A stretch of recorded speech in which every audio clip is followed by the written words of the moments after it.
Going to call to order the Planning Commission meeting for February 23rd, 2021. We will do a roll call. Chair Simpson is here. Vice Chair Kai. Here. Commissioner Widola. Present. Commissioner Bance. I'm here. Commissioner Giles.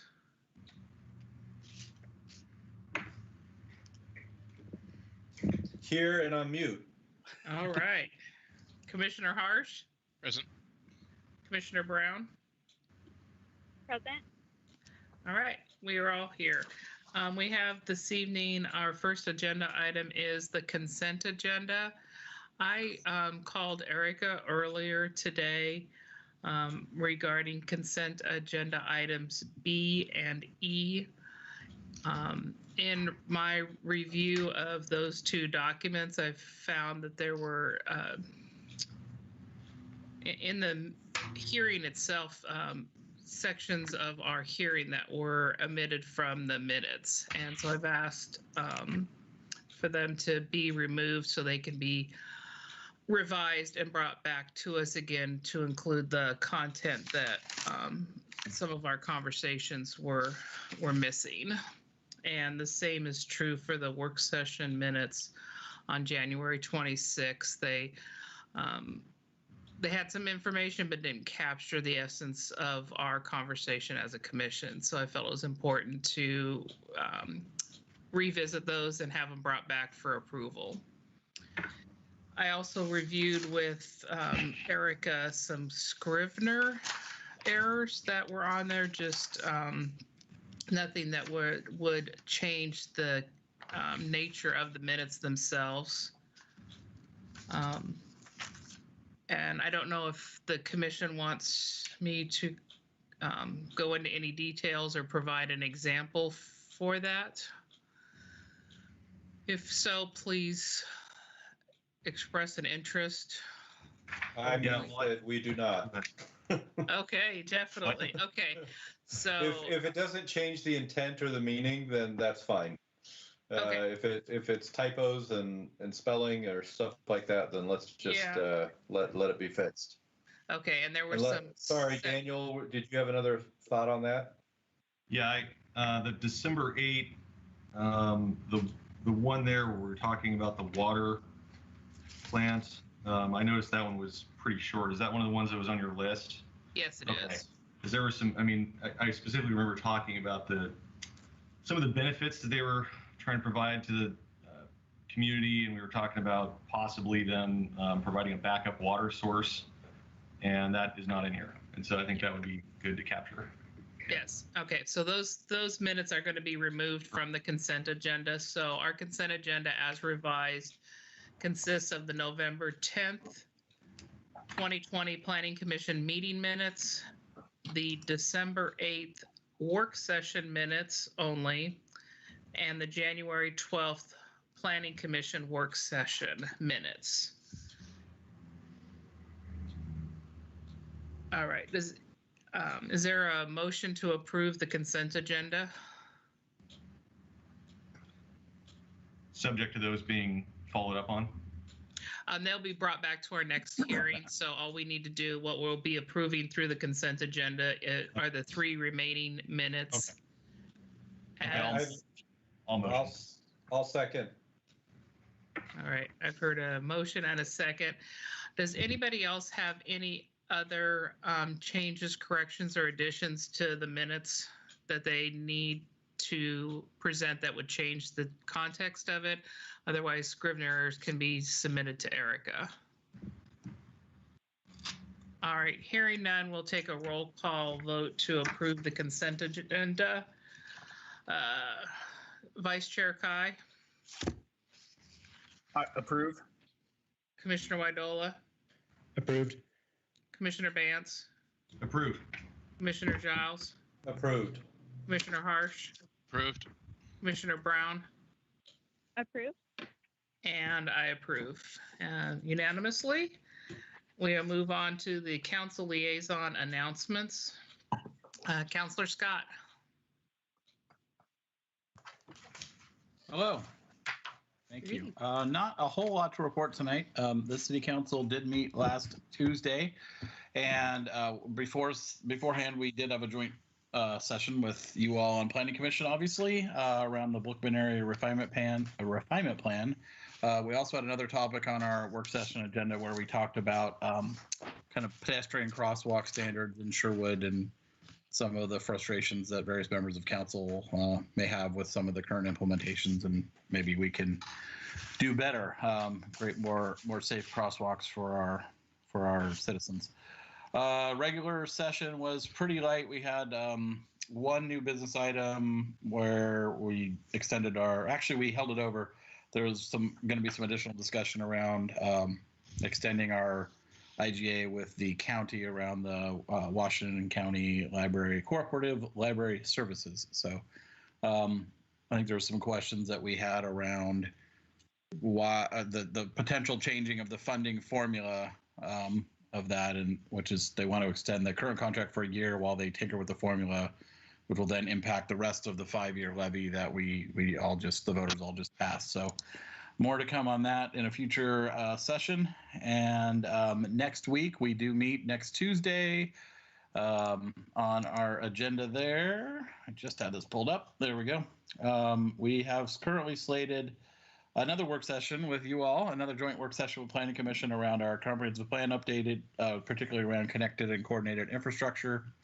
And then we will be doing some police policy updates. So I think our police advisory committee and the police staff and the chief have all been working on, making a round of updates to our police policy manuals, which we do every year.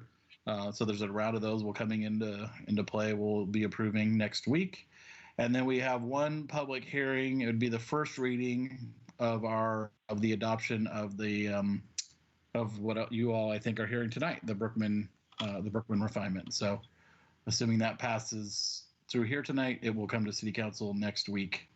That's it. That's all I have for now for the next week's agenda. As always, I would say public comment is welcome and encouraged. We have had far too few public comments at City Council meetings during COVID, and we would certainly like to get more. You can submit your testimony on any topic being covered in that agenda, as well as any topic you want to talk about. You have 4 minutes, so send in a letter, email it up to the day ahead of time, please. So you have to have that in by next Monday, and we will read the first 4 minutes of that letter live into the record. Of course, the whole letter will be entered into the record as well. But please encourage you to reach out and let us know what you're thinking. Thank you. All right, thank you very much. Staff announcements. Good evening. So I just have a couple announcements in regards to the comprehensive plan update. As Councilor Scott mentioned, next week there is a joint work session with Planning Commission and City Council, and as soon as I have an invitation to that, I will send it to you. I believe it's going to start around 6:15 p.m. and we're going to wrap up the infrastructure policies. That was the last block that we worked on for the comp plan. And then the following night, Wednesday, we will be having a CAC meeting that night. And we'll be going over our 6th and final block of the comp plan, which is healthy and valued ecosystems. And that's on March 3rd? That's on March 3rd. Have you sent out the invitations? Or actually, I'm sorry, that's tomorrow night, isn't it? Tomorrow night, yes. Okay. I have so many meetings. Okay. It's from, yeah. That's on the 24th. Yeah, the tomorrow. CAC is tomorrow at 6:30. Correct? Yes, correct.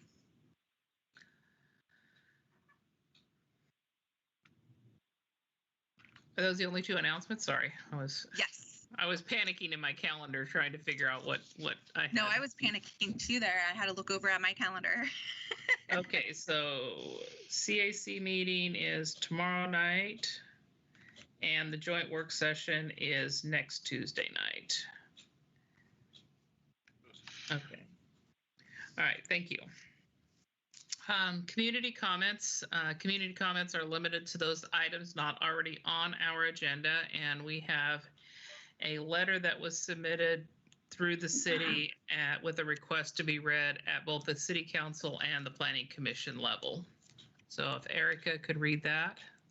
Yes. So the letter is dated 2/11/2021. My name is Julie Nader, and I reside on Rickard Place in Sherwood. I realize you have lots to discuss, manage, and accomplish in your meetings, and I am grateful for the many volunteer hours you give Sherwood and our citizens. Nevertheless, I think you would be appreciative of my interest in having Sherwood be an attractive, livable town.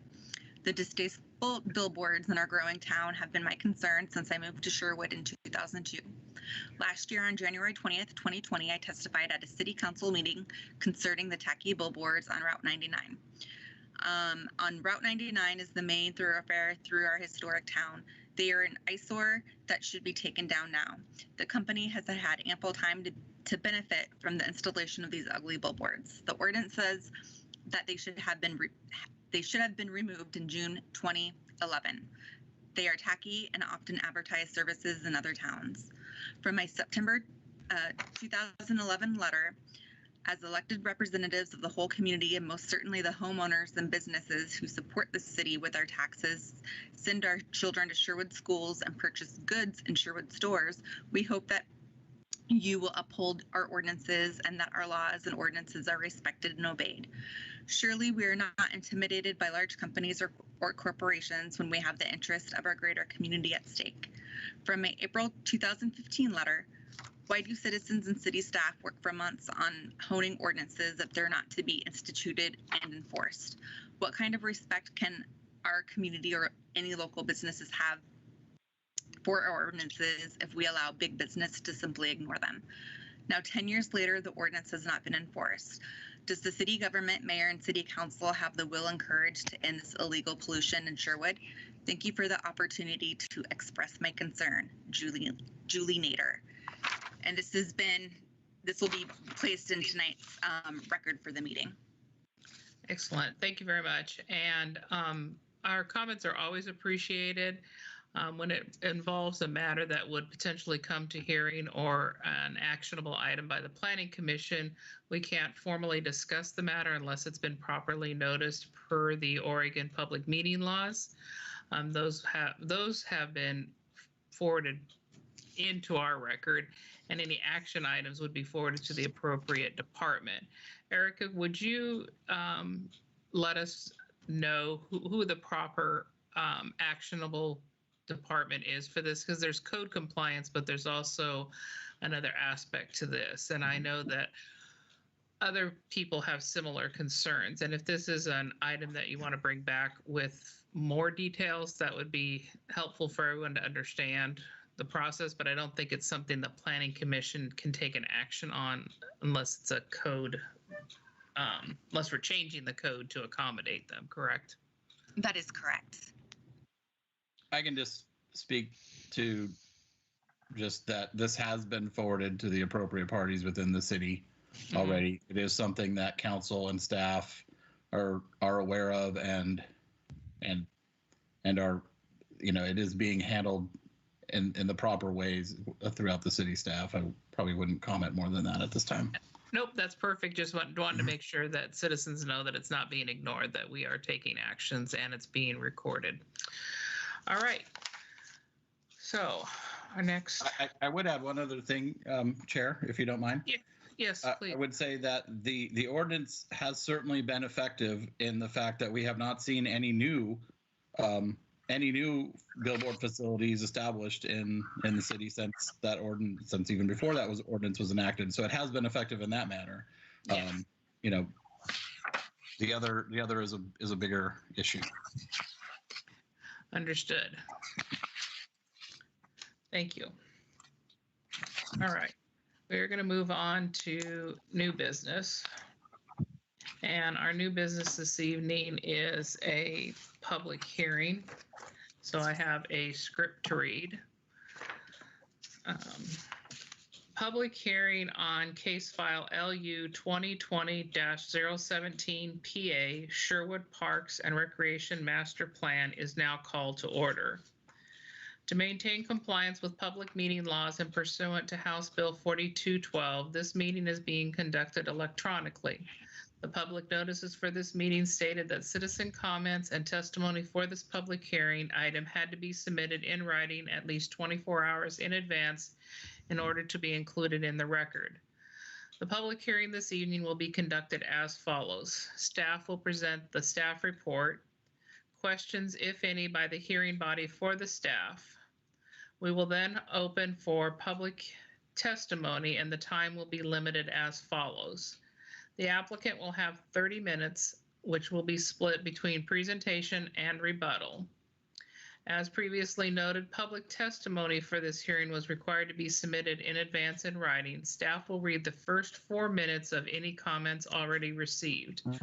The full text of the comments have been provided to the hearings body and the applicant in advance of this hearing and will be included in the complete record. Any items read into the record will be followed by rebuttal from the applicant, which is the remainder of their 30 minutes. There'll be final comments by staff, questions of staff, if any, by the commission. We will then close the public hearing and no other comments will be heard from the public or the applicant. There will be discussion by the commission. The commission's role in the hearing this evening is to make a recommendation to the city council on this matter. A decision may be made by the planning commission at the close of the hearing this evening, or the matter may be continued to a time and date certain. If the matter is continued to a date certain, this will be the only notice of that date you receive. Please note, failure to raise an issue with enough detail to enable the commission, the applicant, and the parties an opportunity to respond to the issue precludes an appeal to the Land Use Board of Appeals on that issue. Also, failure by the applicant to raise constitutional or other issues regarding proposed conditions of approval, again, with enough detail to allow the commission to respond to the issue, precludes an action for damages in circuit court. And as this is a legislative matter, the rulings of ex parte contact, bias, or conflict of interest are not factors for the hearing this evening. Is correct, Erica? That is correct. All right. Phew. Okay, I made it through that. So, planning staff will now present the staff report. Great. So Lauren Schmidt from MIG, who's been working with us through the Parks Plan update, is here. She's going to be giving most of the presentation tonight, but I also want to let everybody know that Kristen Schweitzer is also on the line tonight. She's our community services director, and she's been working with us through this process as well for the past year and a half and works with the park board. So she might have some insights if you have any questions this evening as well. So with that, Lauren, I don't know if you want to share your screen. Sure thing. I was going to ask if I should go ahead and do that. Well, before we start, I wanted to, usually we have a staff report that would go through, a verbal staff report that would go through any of the highlights from your written staff report, and then the commission could ask questions before the applicant came forth. So if you don't have Erica, if you don't have a formal presentation, I would ask if any commissioners have any process questions about the application tonight before we go into that. So this is the city application, and Lauren's the hired consultant on this project, so she will be giving the staff report. So she's giving the staff report. Was it also working as the applicant also? The city's the applicant in this process. This is. So I'm just trying to figure out, we have time. Is this part of the time? Is there, I'm just getting, clarity on rebuttal and when any public testimony would come in. We haven't received any public testimony in regards to the park plan tonight. Okay. Yep. All right, perfect. Thank you. You are welcome. So I'm just going to give a little brief overview here on slide 1 and what really your action is tonight as a commission. Tonight you're reviewing the updated parks and master plan for the city. You'll be approving or denying or approving the staff report with the findings with modifications about the parks and Rec master plan update. Why is the Planning Commission reviewing this document? Well, it's part of our state land use goals, Goal 8. It's really to serve the recreation needs of the community. And so since we have to apply Goal 8 in our comprehensive plan, cities will typically create a Parks and Rec master plan that speaks to all of the parks and rec services that they provide for their community to make sure that all needs are being met for those services within the community. How this is going to be folded into our comp plan work is that this park plan, once it's adopted, will use the information in this plan to really help develop our future policies and action items in the future. I don't, if you have any questions about that process, we can discuss it after Lauren's presentation. No, I actually was seeing it as 2 separate action items because like the transportation plan, it should stand on its own, right? Yes, so this will be its own separate document, but we will incorporate policies into the comp plan that support the policies and actions in this plan in itself. Okay, as a separate action item in our next block, correct? Correct. Mm-hmm.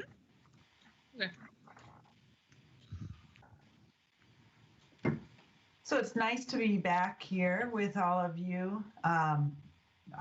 If you recall, back in the fall, September, October, we had a work session on the Parks and Recreation Master Plan. That was part of a series of feedback sessions with the Parks and Recreation Advisory Board and also City Council review, and in September and into October.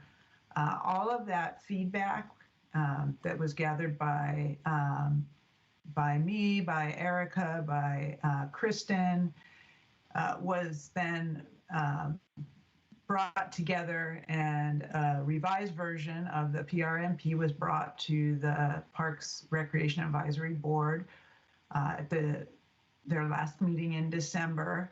It went through a city council work session right after the first of the year, just to share changes, and PRAB then made a recommendation on February 1st, and that brings us to today. And just a few reminders about how we got here, that this was grounded in public engagement, a variety of opportunities with the final workshop actually nicely timed right before COVID and continuing online, and then the public review process with opportunities for comment over the last few months. The February draft of the PRMP,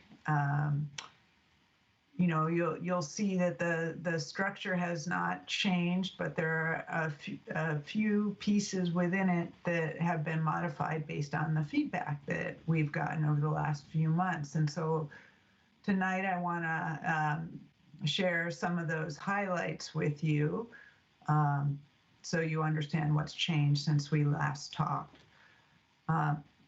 So the introductory chapters are essentially the same. There are, a few map corrections and those sorts of things.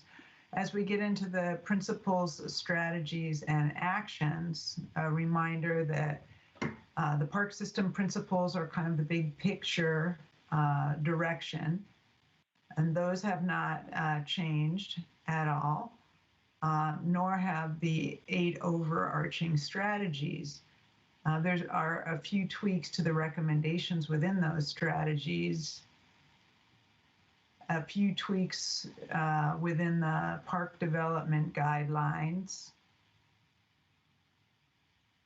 And so I'll step through what some of those are. So overall, since last appearing with you, one of the key things has been revisions that reflect the changes in the school district agreement and that relationship, as well as some updates to the map to change boundaries and parcels and names. You know, you're constantly evolving, and so this is up to where we are today.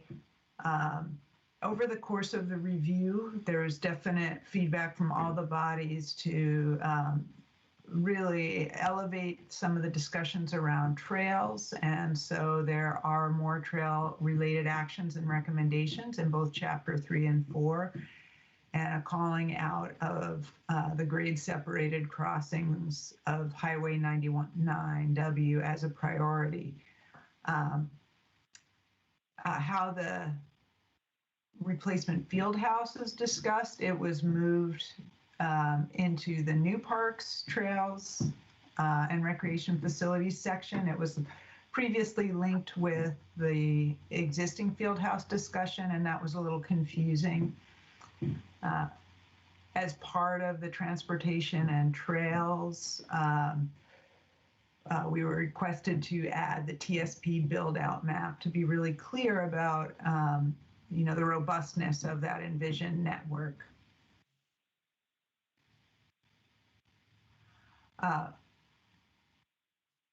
One thing that came out earlier in the fall was a new recommendation around adding a festival plaza on the city-owned parcel in downtown Sherwood. And this would, you know, be able to be used for parking, but it would also be more suitable for some of the downtown civic events. And so this has been added to the project list. There's also a description of this in the plan.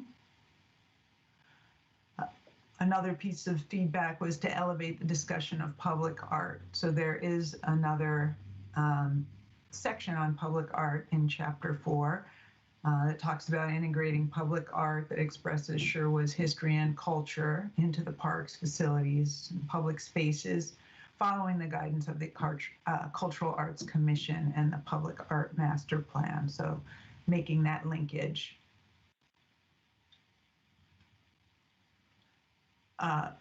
Some additions to the project list that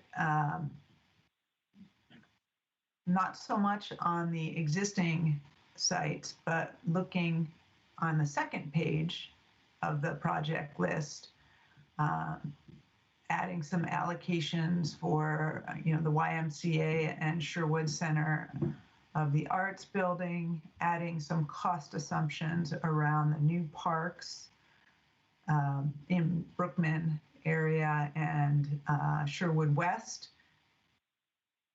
adding a project for trail network expansion and improvement, as well as the Festival Plaza and the pedestrian undercrossing, pedestrian and bike bridge, and a public art allowance. And so that brought up the project total from when we last talked to around $125 million worth of projects.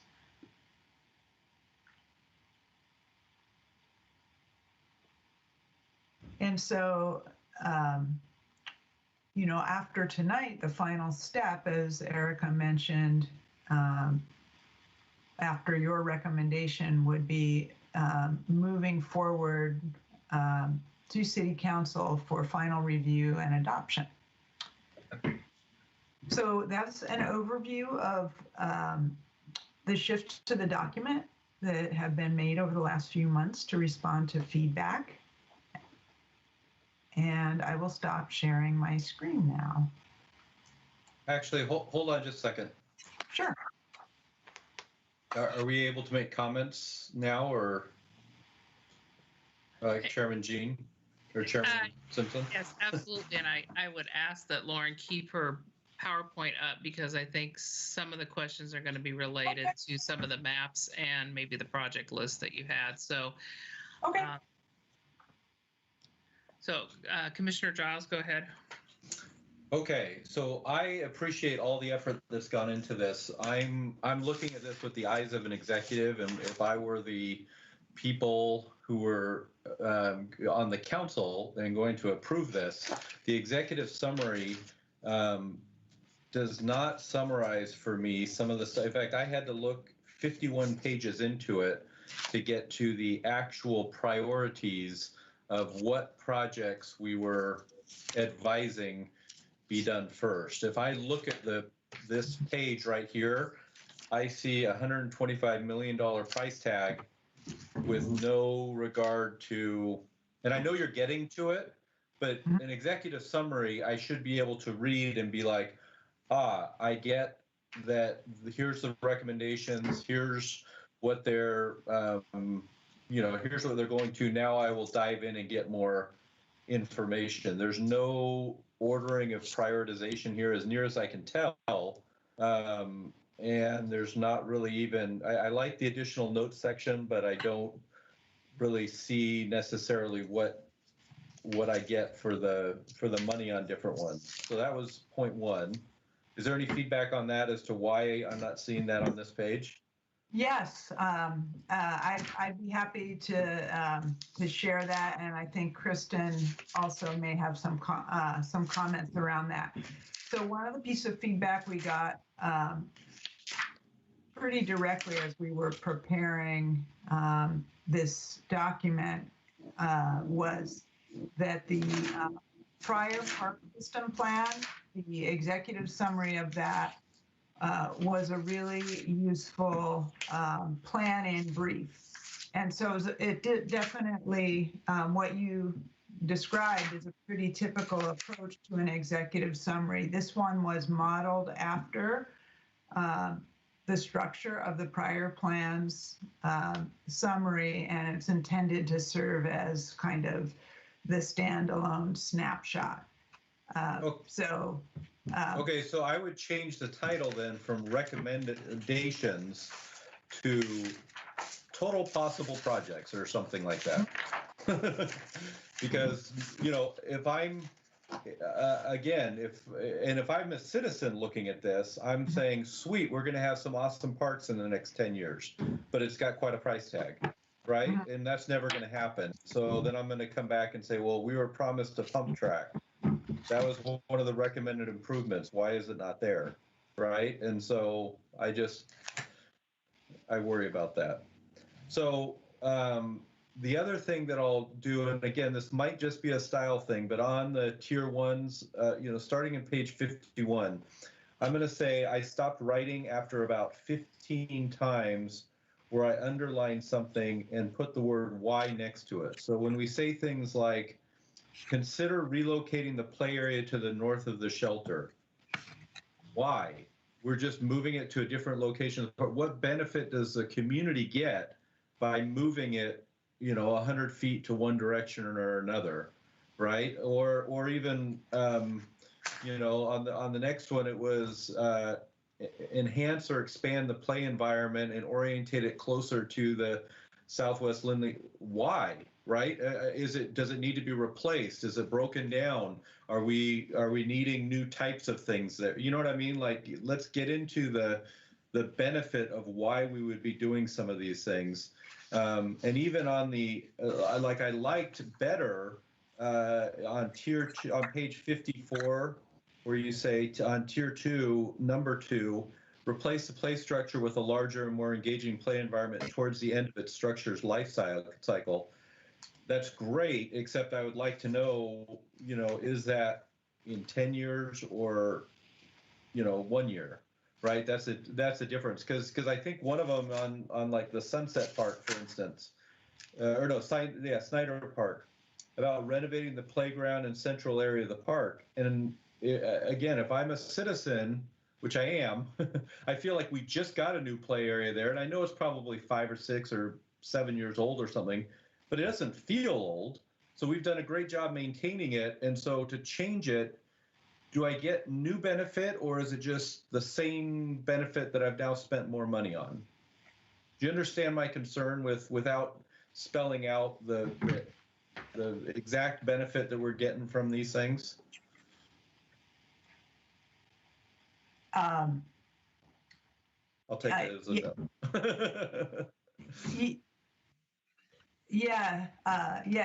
Yes. And I understand. It sounds like you would like more narrative and more discussion. Well, not even discussion. Like, I'm just saying. So I'm a product manager for software, and so when I'm having to write a new feature, I have to say, I want this feature so that it enables me to do blank, right? And of course, I have to build a business case and all those other things. But, you know, just a lot of these where it's like, you know, replace the trees. Like, is it because that's going to reduce our, you know, so that we can reduce our costs in maintaining those things, right? Or so that we can improve the look of, you know what I mean? Like it sounds like there's a lot of times where it's just why are we doing this?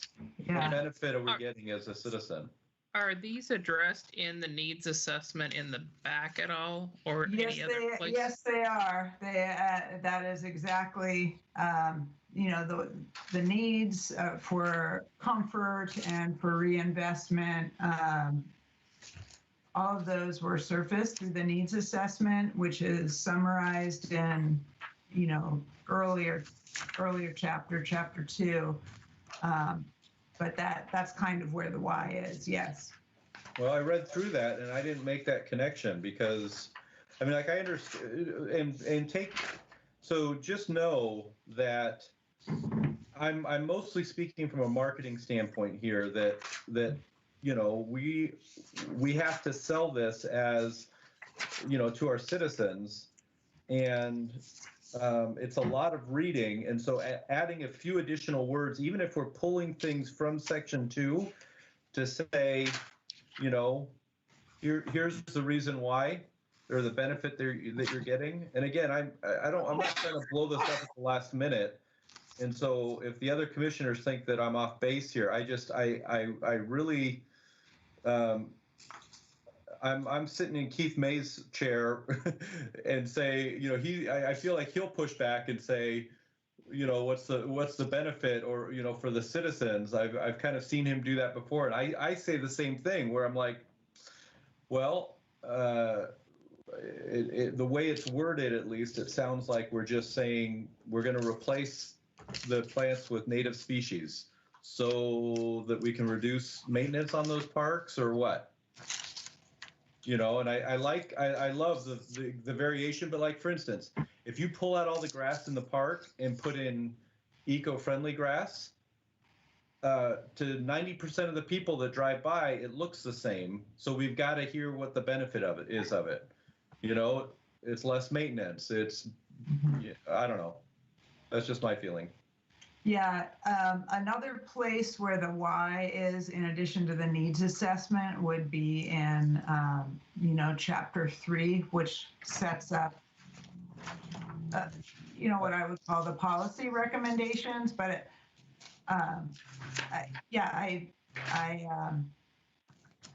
Well, I wrote why a lot in there too, though.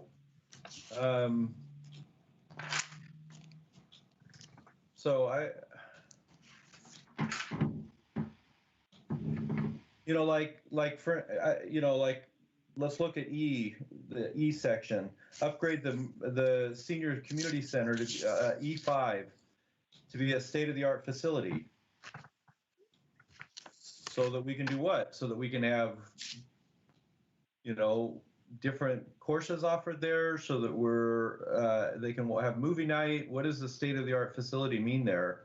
And can we use that as an example? And because that's a good point, E5. If E5 is kind of a bullet point that says the this is the overarching goal, which is to provide state-of-the-art indoor and outdoor recreational facilities that reflect Sherwood's identity and increase recreation variety. So my understanding of incorporating this into our comprehensive plan, this item E is going to be verbatim copied into our comprehensive plan, and that is going to be an objective within our comprehensive plan in the ecosystem section. And E5 is an action item underneath it. So within the Parks and Rec plan, can you provide us a roadmap that answers the why, both in the needs analysis and in the results? You know, why do we need it and what are the expected results?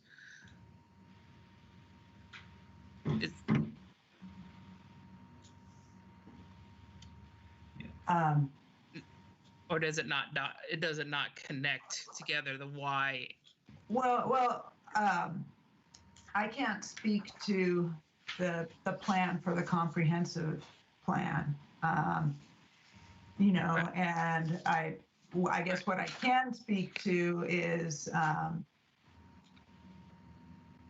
you know, having taken this through the Parks Board and the council and through a lot of vetting, and so I'm a little, I'm just, you know, trying to figure out what additional why. So I know when I saw this last time, I made these same comments. Mm-hmm. And so, yeah, and so I'm new to city government, so this may be how all the documents are written and put forth. I'm just saying, in a business world, this wouldn't fly because it's light on. And by the way, you said, like, I love the section, I can't remember where it was, but you said, hey, we estimate that our senior population is going to grow by 25%, and, you know, over this period and stuff like that. And so tying that in and saying it needs to, you know, state of the art means that we have, you know, X, Y, and Z to be able to accommodate that growth, you know, and the expected growth of senior community in Sherwood, right? That, but I don't know if that means, you know, well, we need, you know, digital surround sound so that the baby boomers can blast their Led Zeppelin, or does it mean we're making it so that it's got heating and air conditioning that's up to code? You know, Yeah, the details around senior center are in actually this in the there's E. an appendix around it. Yeah, that gets into the kind of gory details. Okay, so yeah, and I yeah. All right. So, kind of, I guess, kind of along those lines, there are a lot of whys in here as well. But I think partly for me, I kind of also came at it with, this has been vetted a bunch of different ways by a lot of people. Okay. And so I kind of had this sort of assumption through it that somebody, the community people, have agreed with all of this along the way. And, you know, even if there isn't a need, maybe we just want it. And if that's the community wants and they're willing to pay for it, you know, that's what we do. And that's what part of what comes out of this you know, this process. So you want to move the park or the play structure 100 feet? Okay. The citizens willing to pay for it? But I think, to me, the part that's probably missing is it's hard for me to connect exactly where some of it came from, like which parts were directly the result of community feedback, which, by the way, is a little bit light. Like, I found 2 charts in the last 2 pages that actually had the survey results, and that's it. And it didn't tell me a lot. The whole rest of it's just stuff that's there that apparently came from focus groups and stakeholders and all this stuff. But I'm not sure, I can't really tell how much of this came from those things specifically versus the consulting group kind of going, okay, we're interpreting their comments as this, and we're going to add like all these 17 different things, like replace the grass and replace the trees and all that stuff. So anyway, I guess what I'm saying is I'd be more inclined to be okay with the wants as long as they really came from the community and not just kind of add-ins. It's just hard to tell for me. Mm-hmm. Commissioner Widola? I don't know if Lauren wants to respond to that comment, that's fine. Okay. I can wait a moment. Okay, go ahead. Yeah, there, you know, the community weighed in a lot of different ways, and there, you know, is a rich set of data.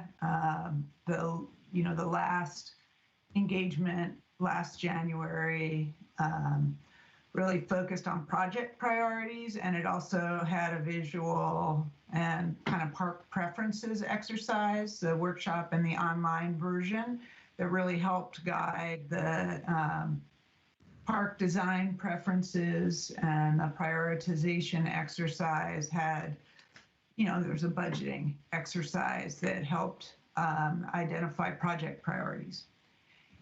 So, you know, there's a lot of individual reports of that. A bunch of it is referenced in the needs assessment. And we've, you know, we shared some highlights of that in previous presentations, and that's not, you know, perhaps it would have been good to remind you of some of that tonight. Actually, yeah, I was kind of looking, so I'm relatively new to the Planning Commission. This is one of the first time I've ever seen this. So I read the whole thing, but, you know, the presentation was just like, here's the changes, you know, so I'm a little bit cold in coming into this as well. Yeah. Apologies for that. No, I understand why you being through the process this far would be at that point.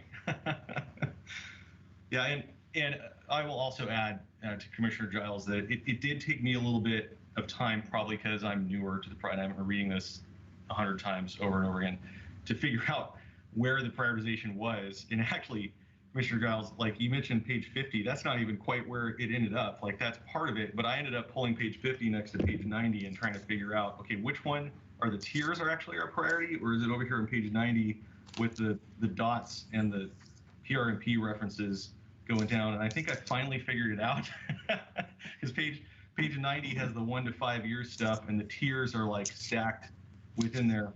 But I will say for a reader first time through this, I agree, it was difficult to follow and get that. So I don't know if there's a way to clean that up. It might be helpful, but it would also, I think, be good to see when you do point out we're going to do this or that, or this is part of the plan, exactly which community portions of the back maybe that addressed along the way. And in fact, if we were to combine that, I mean, it feels like we should say, hey, 1 to 5 year, if we add up these recommendations, there's a dollar amount that we need to come up with in the next 1 to 5 years. I mean, we have all that info, right? You know, the action plan is a mix of capital projects and programmatic options, which are not costed. So what's in the beginning of the plan, the full project list, is really capital focused. The action plan includes programmatic actions as well as capital project improvements. Yeah, I noticed that. It's kind of a more comprehensive view of integrating the tiers with all the other stuff that kind of gets tackled along the way. It's kind of what I ended up figuring out there. I do have a question for you. This is, oh, I'm sorry. Councilor Widola, or Commissioner Widola has a question, and I've been rambling on. I'll let you take a turn, and maybe I'll circle back. All right, thank you. And it ties into both Commissioner Giles, Commissioner Bantz's comments, but it's around the sort of order, what I'd call the order of operations. You know, this isn't a third-party consultant bringing us ideas for the city. If I understand this process correctly, this is a consultant representing us, the city, from what the citizens are recommending to our commission to consider. And so I think that point of order is important to look, and correct me if I'm wrong, Chair Simpson or Eric, if you're out there, but that's where this is coming from our citizens. This isn't, we don't have to sell this to our citizens. This is what the citizens are telling us that they want through the process. And I've been lucky enough to have been part of the process in other parks improvements that we've done in the city over the years and my time I've lived here in the city. So I just want to make sure that that's set clear for everyone so we understand what our role in this and specifically that Lauren's not a traditional applicant for us, and I'm not here to defend her, but she's representing us, the city, in this matter for our consideration. Do I have that correct? That is what I am trying to connect to your citizens and work on behalf of the city and the staff. Yes. Thank you.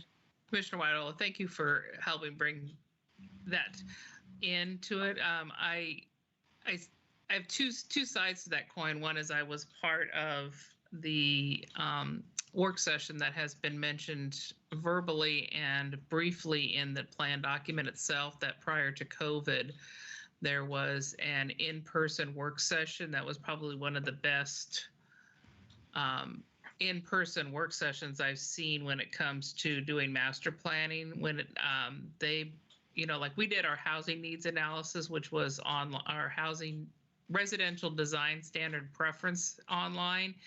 And it's really difficult because there's, it's all done online. What they did at the parks preference survey was there were a bunch of people in the room and citizens and staff, and there was, I don't know how many tables worth of people doing a work session, and they would flash 4 pictures up and then, or 3 pictures, and you had little electronic vote things, and you'd have to vote in, a short order which one you preferred, and they would tell you how much the range of cost was going to be. And so the citizen involvement at that level during this process got projects on the board, and I think it was a really great interaction so that we could see. And I think maybe in this plan, since we're having these concerns, maybe it could be explained a little bit more what that process was, that it was an in-person prioritization, including project costs, so that people could see the level of community involvement, that it wasn't just online surveys, that the in-person one was a very, it's not, you only have 30 people, it doesn't represent 13,000 people, but the people that were there were very engaged. You had the Parks Board and other community members doing that. The other side of it is, though, and I keep looking at one that's called Atlee Park. I don't remember that coming up through the citizen meeting, and I don't remember anybody commenting natural grass in the process. So I'm looking at, this is a tier 3, first one listed. How does that Atlee Estates, that's what it is, convert the lawn to eco lawn or naturescape? I don't, that kind of goes back to, why, and how much is directly driven from the community involvement versus kind of layers on it in an attempt to be consistent with it. So, yeah. Well, one thing that, is pretty consistent across elected and appointed officials and some members of the public as well is operational costs and really balancing that. So there are definitely, recommendations woven into this plan, and turf conversion is one of those. It has a benefit of, there's some green benefit, but it also has an operational benefit. And so for, there's some policy direction around doing that where it makes sense to reduce ongoing mowing and turf management needs. I'm saying trumpet those, right? Bring that in. And the only thing I would say, to the council, or that we don't have to sell this to the citizens is, we're always, even with the most participation we've ever had, we're still going to always have to be selling this to the citizens because it's a constant process, and it's something that we need to, be showing, because to some people, like you say, yeah, we're replacing one grass with another grass. What's the problem? Oh, you're saving, $10,000 of city money a year. That's awesome. So in that comment, it's G on your, and this, I do agree, it's kind of confusing to read it unless you've been reading it for 12 months. But G is sustain Sherwood's parks, open spaces, and recreation facilities through proactive maintenance and stewardship. And so I envisioned that I would be able to go to that and see what you had just said, which was for reducing maintenance costs, consider converting to reduce mowing. But I don't see that, and maybe I'm not reading fast enough, as an action item as to why we've chosen that. Because I guess if I'm looking at this document, what's the section that when someone comes in for a land use application or some change, or when we're looking at our code, we're going to be looking at this chapter 3 where it has, you know, item G, which is going to be in our comprehensive plan that says we're supposed to sustain the parks and the action items that come from that. But these action items don't tie with some of the action items that we have on the individual tiered parks. They're not tying together always one for one. So that's my comment. I do not see who raised their hand first. I'm going to go who's top of my list. Commissioner Widola. Yeah. All right, thank you. And just thank you for bringing up Atlee Estates, only because I put a note in my packet on that page asking why aren't the photos of our parks? So some of the photos are our parks, some of the photos aren't our parks. I was curious on that. Yes. So in chapter 4, some of the photos are precedent images to show ideas to implement in your parks, and to show how those might be different from what you have there. In earlier chapters in the document, they are your parks. Thank you. Okay, Commissioner Bantz. Sure. Yeah, I've got a few actual questions. But actually, first, on the very first acknowledgements page, you've got my name as David Vance, and that's my brother. So unless you've invited him onto the this, Daniel Vance will be fine. Even though I haven't really provided anything of use to this whole thing yet, if you're going to put my name on there, let's put the right name. That'd be great. But my questions. So I have a couple around some statements like. Well, first of all, like the ice arena is mentioned a few times as something that exists. Now, the ice arena is now gone, as far as I know, and not for lack of demand, right? That's not the reason it's gone. So I'm wondering if that impacts or will impact this plan at all, because it's clear the assumption is that we have that amenity in Sherwood going into this. So that's question one. So question 1, ice arena. You know, when we started in on this process, about not quite 2 years ago, pretty impressive looking at what is available in Sherwood, whether it's provided by the city, whether it's provided through partnership with the Y as your facility operator, and then the fact that you had an ice arena. It is not the norm for communities to have an ice arena. And so early on, looking at the existing conditions, it's just notable, the array. And then over the course of our work, having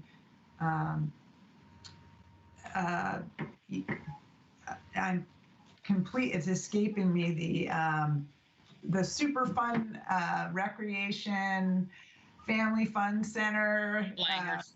Yes, Langers. Yeah, that opened up. And that was even like another thing. And so anyway, where I'm going with that is, you know, as time passes, so now if the ice arena is no longer there, that's really unfortunate, but it's, we wouldn't change the recommendation to say operate the ice arena or buy the ice arena and operate it, because it's just not a normal thing that a community of your size would have. And it's always a, when a public agency has one, in my experience, it's been something that is a money loser, not a money maker, kind of like a swimming pool. It's something that the community might want, but it's something you have to be prepared to subsidized. So that would be my response. That leads me to my next question, but I'll let Commissioner Giles pipe in. Well, yeah, I was just thinking, we did talk in this plan quite a bit about relocating the field house. Is there a chance we could repurpose the ice arena as a field house? Yeah, I bet there is, because your existing field house was a repurposed warehouse, and an ice arena is a lot bigger.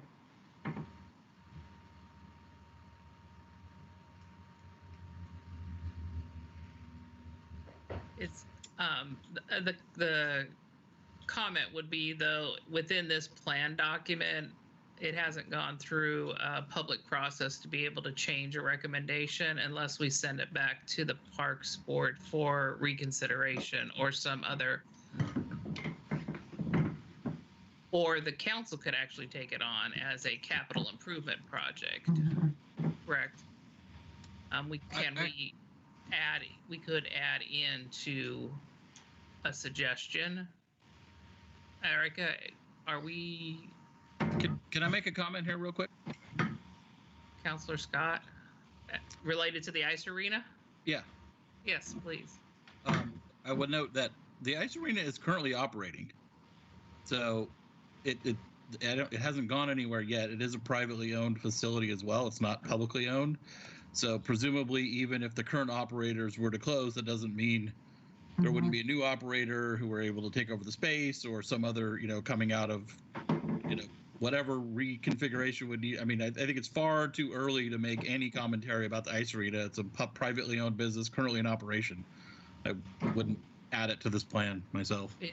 And that begs the question, as it is a privately owned business, should we be recommending it in our community plan? Is that normal? I would not recommend, being specific about a particular site. I think a plan like this should support, a direction. You need a new site. Oh, no, I'm just asking, is the ice arena listed as one of the assets within our community? It is not mentioned as a public asset. It's mentioned in a narrative that there's a privately owned facility here, and I believe Langer may be mentioned as well. They both are. Are those included in the 10-minute walk? No. Those are only publicly owned parks. Okay. All right. I know that Commissioner Brown is on the line. I may pop in a couple of times because I know you don't have a hand raised. So if you had any questions or comments, I wanted to make sure to reach out to you before we got too far afield. Oh, thank you. No, I was going to mention the ice arena as well, because my daughter's currently taking lessons there once it reopened. But I didn't think that was something like a public facility. Okay. I only asked about it because it was mentioned in here as like a current, it seemed like it was mentioned as a current amenity that we were building from, and so I wasn't sure if that affected it. But I must have been totally wrong. I could have sworn I saw an article about that in like the Archer or whatever. I saw. Closed. Yeah, Okay. I saw the same thing, that it was. Jeez. Well, it was closed for a little while.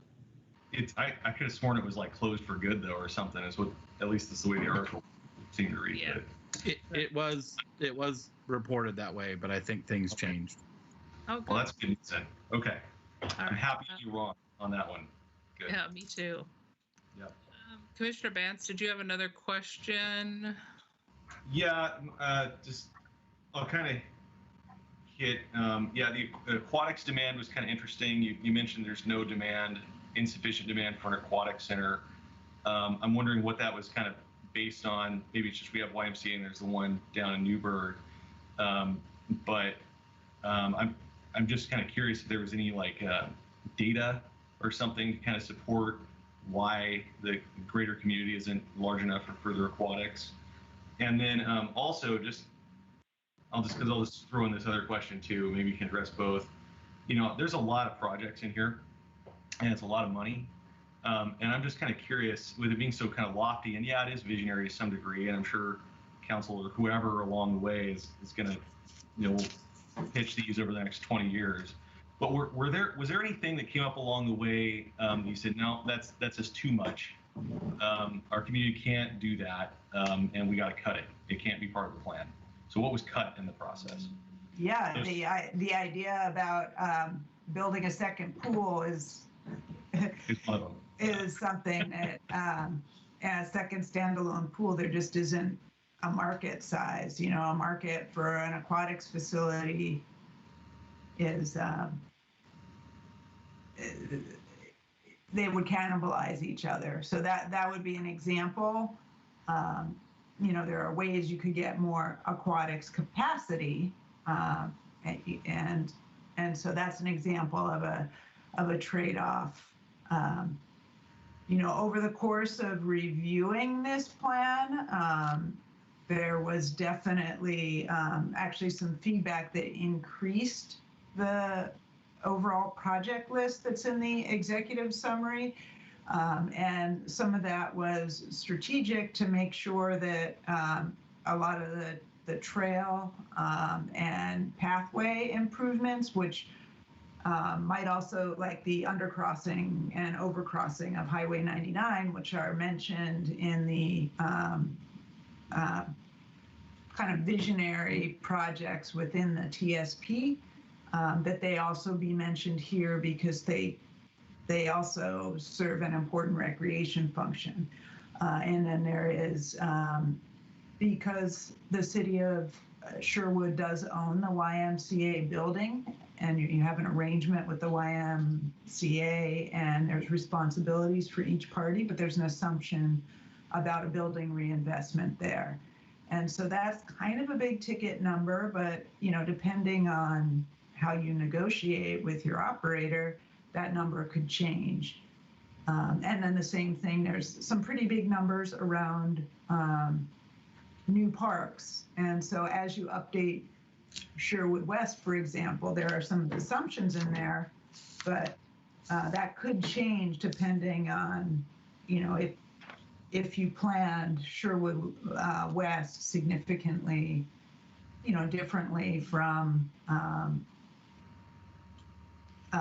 the way it had been thought about and the way the park system is thought about within this document, if that kind of answers your question. I think to add to that also was part of the in-person visual preference and capital outlay comparison exercise that was done. There were items that were thrown up. You know, there were, you know, this is great, it costs this much. This is great, it costs twice as much. This is great, it costs 4 times as much. And a lot of the results were favoring the lesser expensive ones. And so some of the pie in the sky zip line type park amenities in Snyder Park were removed from consideration, because through that process it was realized that there's a capital trade-off to having everything. So maybe not huge projects, but some of the other things that I saw in the Cannery Square, I know came specifically from that part of the process, like the people wanted things in Cannery Square, but also realized something just as simple as shade would be a huge benefit without a large cost outlay. So that came through that process. So Commissioner Harsh, you have a question? I've got a couple. Let me lower my hand.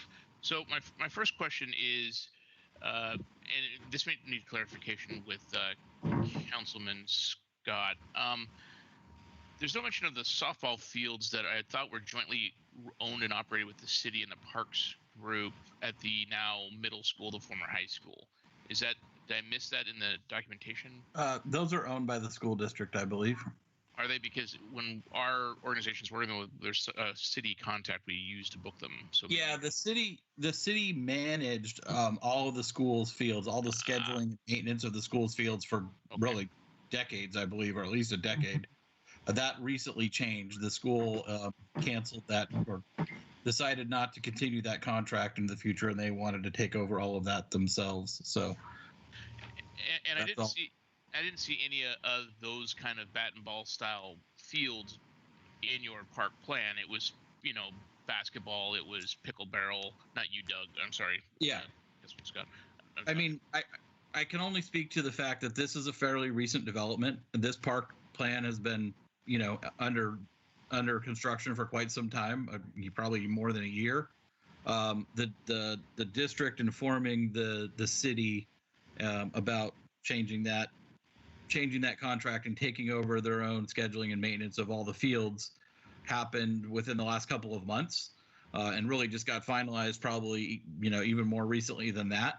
And so when this plan was formulated, I think the assumptions that were being used was that the kind of shared, and the city, the school district owned those facilities all along, but the city had access to them through this agreement. And it doesn't mean that the public won't still continue to have access to them in the same ways. It's just a different management arrangement.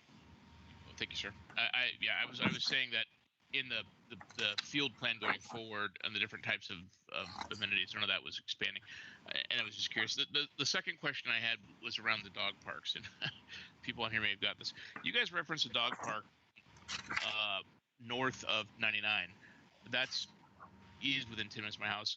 That is that perceived as a public park, a city property? Because that is, again, locked with a private combination that only members of that high density, attached dwelling apartment / townhouses have access to that code. I mean, I live easily dog walking there. We're not allowed to use that facility. So is that supposed to be public, or is that a private facility? Because you've got that listed in here, or referenced in here as something that's supposed to be publicly accessible. How is that? There's a desire for a public dog park, and that's one of the public locations. Your document refers to that specific park in here as one already existing. So I was curious if I was misunderstanding that was in fact a public amenity or not. I have a suspicion when it was positioned as a planned PUD that it was supposed to be an amenity for the population at large, and they threw a lock on it after the fact. I was just curious because I was trying to understand if that was a public park. My understanding, and don't quote me on this, but my understanding is that facility is indeed a private facility that was built by that development, part of that development, and is part of their HOA. But I could be wrong there. You could very well be right. She just referenced it in the document in that stage. Something I caught up. You're on mute, Commissioner. Sure. Sorry. So, Lauren, are you able to find that within your document to edit it? I would appreciate a page reference. One thing about having the screen sharing up is I'm not able to access my digital copy of the document and kind of flag along, but I've been taking notes. I'll find it. So. Okay. And I didn't mean to cut you off, Commissioner Harsh. Did you have another question before we go on? No, ma'am, I'm done. Thank you. All right. Commissioner Kai? Yeah, Gene, this is in response to some of your comments on Cannery Square that you said just a little bit ago. It just sparked something that I've always thought of in regards to Cannery Square.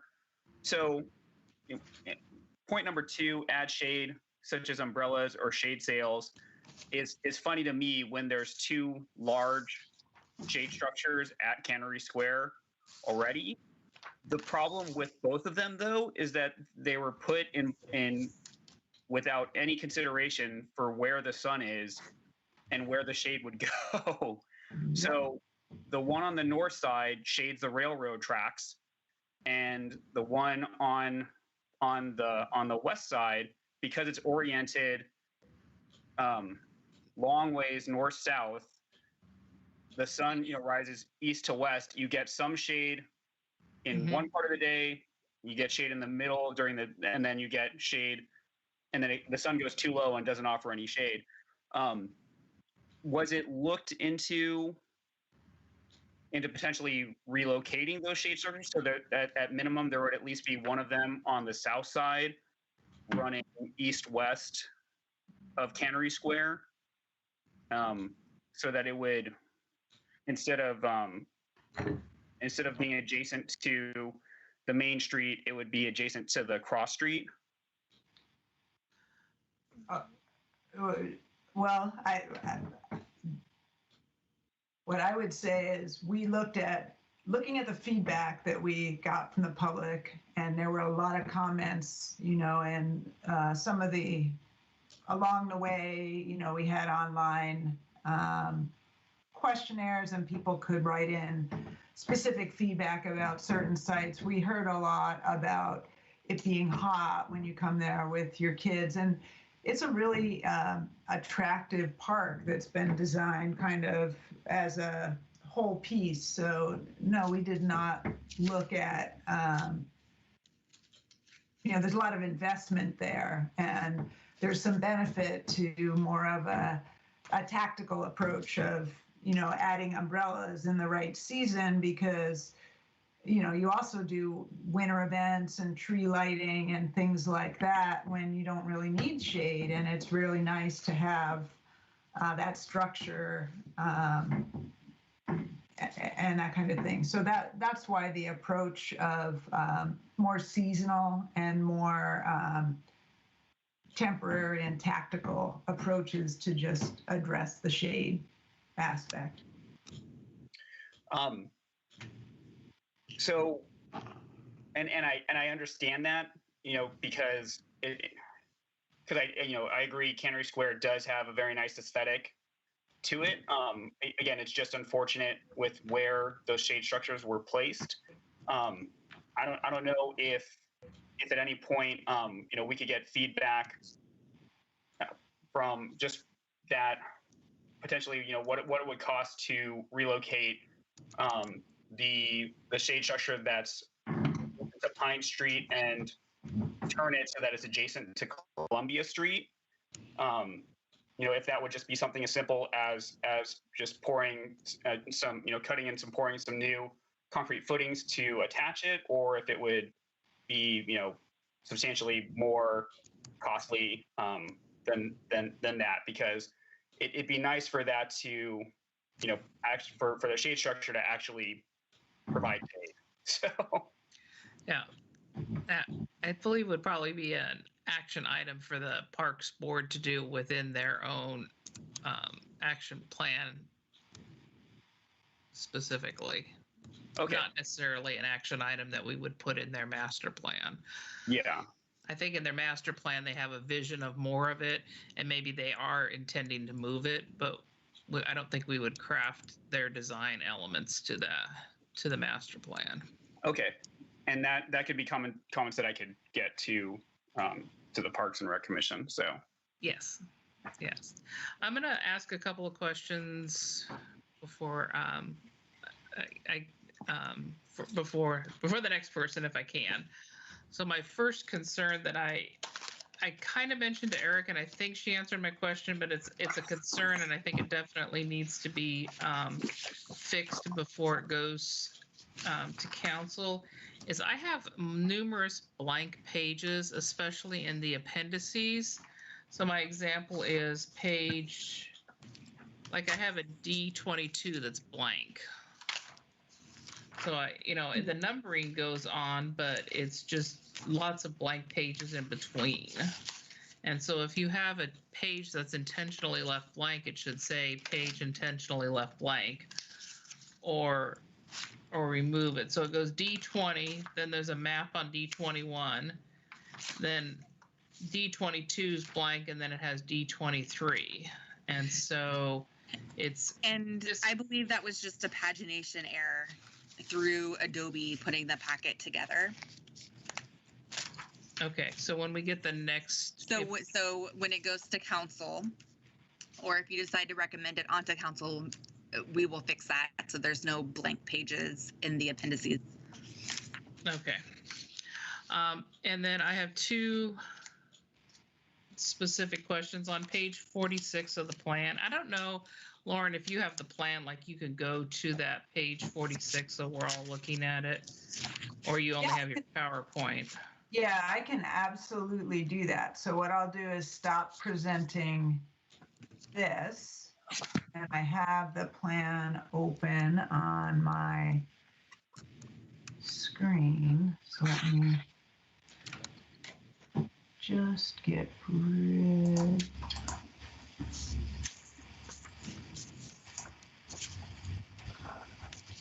that. All right. Oh, much better. And now share. So my first comment dovetails into the executive summary comments that came out earlier, in that it has some overarching, it has the overarching principles and strategies, and then it has the recommended improvements. And what I'm hearing from other commissioners is, how do we use this document? Section 3 has principles and strategies. Section 4 has recommendations and improvements. Which one is the priority? I don't think you can answer me right now, but my statement is that the how to use this document effectively is, I think, a question within the document to know when we use this in our comprehensive plan. We're going to pull pieces out of it when applicants come before us, or the Parks Board starts to use the document, future generations, when they look at this document. And I think I have a luxury of having new commissioners that are willing to ask the questions, to say, this document's difficult from a layman's perspective, and we should be writing it so that layman could understand it. And so if it's a short instruction within the executive summary to say, this is how these chapters are utilized for other groups. And being one of those other groups, the Planning Commission would be looking at, the biggest one for me is page 44 and pocket parks. And having been on the commission more than a couple of years, pocket parks have come up numerous times. We want them. No, we don't want them. We need them because everybody should have a park within 10 minutes. No, we don't want them because they're too expensive. And so in this guideline, it really doesn't tell me what I want to know, which is, as a community, do we want pocket parks? And if so, under what criteria does the city take ownership versus the homeowners association retains that responsibility? And if this isn't the correct document, we always look towards the park, or we need to have some sort of guiding principle that would enable our staff to know what the parks and recreation plan is when it comes to these particular assets, because they can be a liability also. Yeah, and so they aren't preferred, but sometimes they are your only option. And so A2 right here on the screen provides some some guidance around that you've done that in some cases where you've had a pocket park, it's adjacent to a larger open space. And so that's a better solution than a standalone isolated, which you do have some cases of a standalone isolated pocket park that doesn't provide a lot of recreation value. And so it sounds like it might be, you might like something in A here that is a little bit more directive about when and when not to use those, because they're definitely And I would less preferred to a full neighborhood park. And I would also like the pocket park guideline to reference the item A2 with a better vetted out criteria. Okay. Because reading pocket parks in the same context of neighborhood parks, I don't see that one is preferred over the other. And it Okay. certainly doesn't lead me to believe that we should look to pocket parks being part of a linked system within trails. Okay. So, and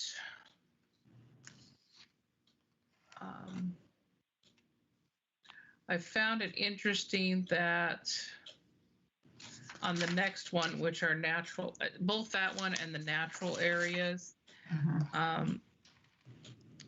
the incompatible resources, which is page 46. So page 44 and 46, they have incompatible resources. And I believe that the way that lighting is defined on there is incomplete, because it needs to expand the criteria, because in the natural area, you have a compatible structure of buildings. You also have potential resources of shelters and restrooms, trail, off-street parking. These are things, and the other one, recreational facilities within the natural settings. Lighting is a safety issue, and so to specify that it is incompatible, I think would be better stated that lighting that creates light pollution or excessive lighting or lighting not for safety purposes or something to clarify that we, there's a purpose for having it, and that we're not going to ban it completely. That makes sense. The intent there is, to not impact habitat. The reason you have natural areas is, to protect that. But that makes sense. There might be sensitive lighting, like around a parking area or something like that you would have, but you would want cutoffs, and you'd want to make sure it didn't impede the habitat value. Right. I am. So, yes. Okay, that makes sense. I'm fully in favor of lighting that does not impact the natural areas. I abhor light pollution. I think if we could keep people's floodlights on their own property and in their own windows and not shining on streets and into other neighbors and natural areas is very important. I think that also light pollution going up is important. We should, all our lights should be hooded so that we're not, lighting up the whole sky. But those were two things that I think could be expanded on or clarified. Commissioner Bantz. Yeah, I actually kind of had a question for, I'm not sure for who, might be staff, I'm not sure. How does this actually happen? Like all the things on page 90 or whatever, say we want to set out, some of these are policy things, but say we decide we want to go like A2, pursue funding for some project. How do these things get going? Is it a pitch from the Parks Board to the City Council or for money, or is it like a bond levy that has to get passed, or do you approach, maybe it's a combination of a bunch of stuff? But what is the process by which all this 180 something million eventually gets done? Just curious, and vetted along the way, of course. Chris. Yes. I'm sorry, I can't see everyone. My screen has froze. Can you hear me all right? This is Erica. Yeah. Yes. Yeah. Okay. So, there's multiple tools out there for these projects. We have parks, SDC fees, there could be bonds for, bigger projects. But really, how we go about fulfilling these projects, in the short, medium, and long term, we develop our capital improvement plan that will, list, a project or two to get completed within the next 5 years. And then we develop the funding mechanisms to implement that action. So the capital improvement project list is part of the annual budget process that the city council goes through. So the budget committee will get presentations from the parks, probably Kristen will recommend what projects they believe need to be coming up next.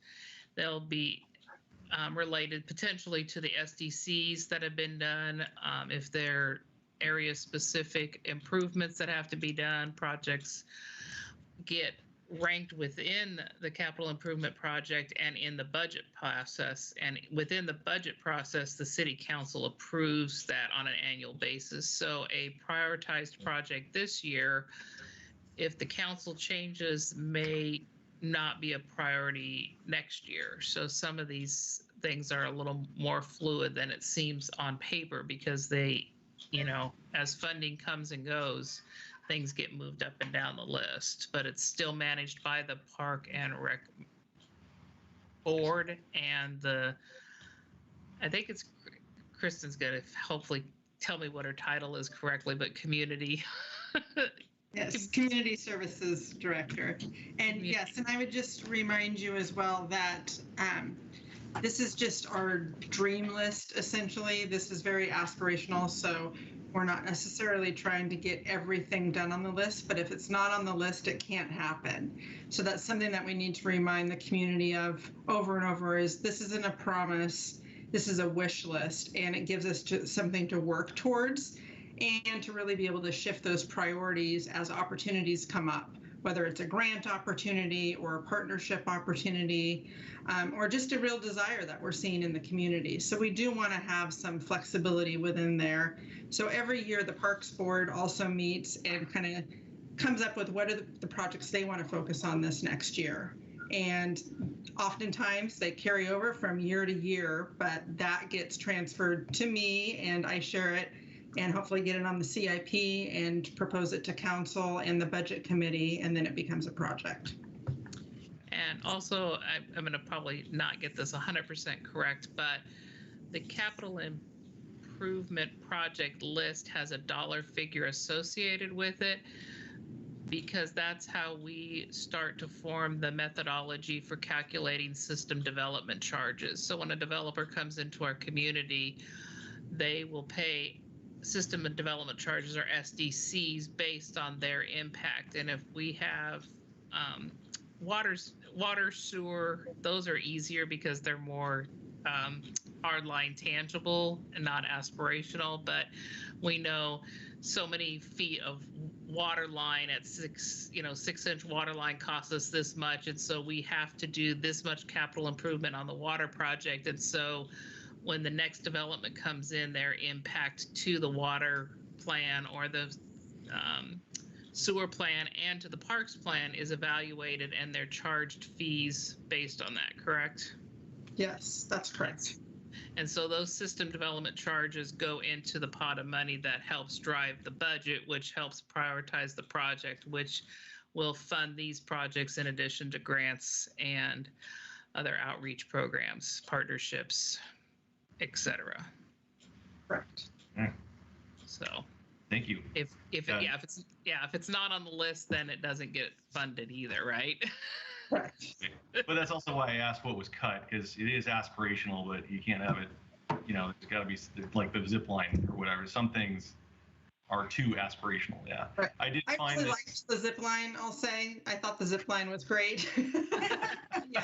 Community did have different priorities. And it also speaks a little bit to the vagueness of some of the projects, is we do want flexibility. So if we say bike park. We don't know for sure if that's going to be a pump track or what type of format that's going to be. That's really going to depend on the desire of the community at the time. So sometimes we're intentionally vague. We haven't worked through the details. We don't know the final cost, and that's what's going to come into play. I did like this page 90 and 91. When I finally figured out how to read it, it did take me a little bit to figure out all the references, A1 and G3, and referring back to whatever. I think this is a useful cheat sheet. And if there was some way to add the ones that do have costs to it as well, it'd be kind of a one-stop shop for, okay, what's the game plan here in terms of priority list? So this is one to highlight within the report for me. Thank you. And on that note, Lauren, maybe the description on the PRMP reference A whatever, maybe further explanation that says project-specific details in section 3. That would help provide clarity. Thanks. Thank you. All right, Commissioner Giles.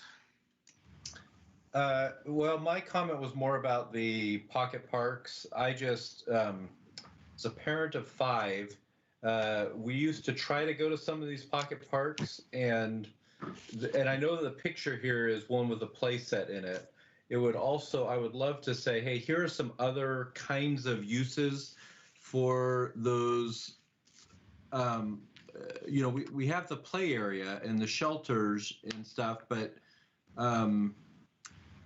like it seems like if we, like for instance on the Denali thing where we were looking at a meditation or an overview, or you know, like if we started expanding the idea of what the pocket park could be, because we never went to those pocket parks because it was only like a few blocks more to go to a better park, right? And so it was like, well, do we go to the lame park that doesn't have as much fun stuff, even though I'm sure it costs a lot of money and it upkeep and all the other stuff, or do we change what that means to be a pocket park and say, hey, that's going to be a meditation garden or something? I don't know. That was my only comment. And back to the community outreach, in the additional resources, I see that in the page 44 pocket parks, the chess tables, the climbing structures, and the ping pong tables, that was one of the big hit items at the community thing, because people saw it as ways for some of our not teenagers, but the aging community to be able to have an interaction socially without having to go up a rock climbing wall or something. So so you're asking, do you want more additional resources in the pocket parks, or do you want this guideline to have more emphasis on something else? Again, coming from, it's not my job to know what the best thing on parks. I was just saying, if I was marketing this, I would say, instead of calling to attention the play area, I mean, it's the first thing that's mentioned under recommended resources: one recreation feature, play area, pump track, bocce court. Like, I would almost start with bocce court, meditation garden, butterfly park, you know what I mean, like other things that are not the play park, because that's not the strength of a pocket park, right? Right. So again, I know I'm just talking semantics, probably getting too much in the weeds. I was debating whether to even make the comment, but I'm just saying that again, changing the use of it, because we've got it's hard, you know, when you show the neighborhood parks and then you show this fantastic play area in this pocket park, and I don't know if it's just maybe the picture, it needs to be different. It's just like, let's change the vibe of what a pocket park is, and maybe that would make it resonate a little better. Yeah, because we don't have any pocket parks that look just like this, because at Atlee Estates, I've lived here 20 years within a half mile. Guys, that's Lady Fern. That's a block from my house. Yeah, this is one of your parks. It's one of the nicest ones. Is it? Atlee Estates, you have some really puny ones. This is one of the, Best ones. So where is Yes. this pocket park? It's off of Lady Fern and gosh, I don't know what the cross street on the backside of it is. It's Really? it's really close to Edie Ridge School. It's on the backside of the Mhm. school. It's been there for 20 years. It was built when my house was built. No, Wow. yeah, the one I'm thinking of specifically is the Cinnamon one, Cinnamon Hills or Cinnamon whatever Hills. that. Yeah, that's in fact, we probably drove past that park mhm. 1,000 times on our way to other parks. So when I had kids. Yeah, and Right. Cinnamon Hills, that's one where, Yeah. it's in, if you look at that 10-minute walk analysis, kind of right in the heart of where you are, there's a lot of choices. And so that's why Cinnamon Hills is just, it's not as engaging as like you say, the better parks, because there's just. Yeah, but that's just it, is don't compete with those, right? Mhm. Have that be the thing that the senior community, their adventure is to walk to that park and meditate, and have it not be a playground park, right? It is, a walking trail from the senior center to the butterfly garden or something. Yeah, I don't know. But the fact that it can't compete with the better parks means that you make it compete on what its strength is, which might be something other than a playground. Sure. Yeah, if you go up one page, it shows where it is. I didn't. Yeah, I was it's- just pointing out, that's one of the reasons why Cinnamon Hills is in that third tier, because there's other options, like some of the best parks are nearby. And Right, but I also get challenged by Atlee Estates because that actually serves. I guess if you go to the 10-minute walk area, yep. that whole neighborhood that goes from Atlee Estates to Snyder Park, there is a very large circle drawn around Snyder Park that extends most of the way to Atlee Estates as if it's a 10-minute walk to Snyder Park. And that is not a true statement, because most of the neighborhood between Oregon Street and that area is cul-de-sacs.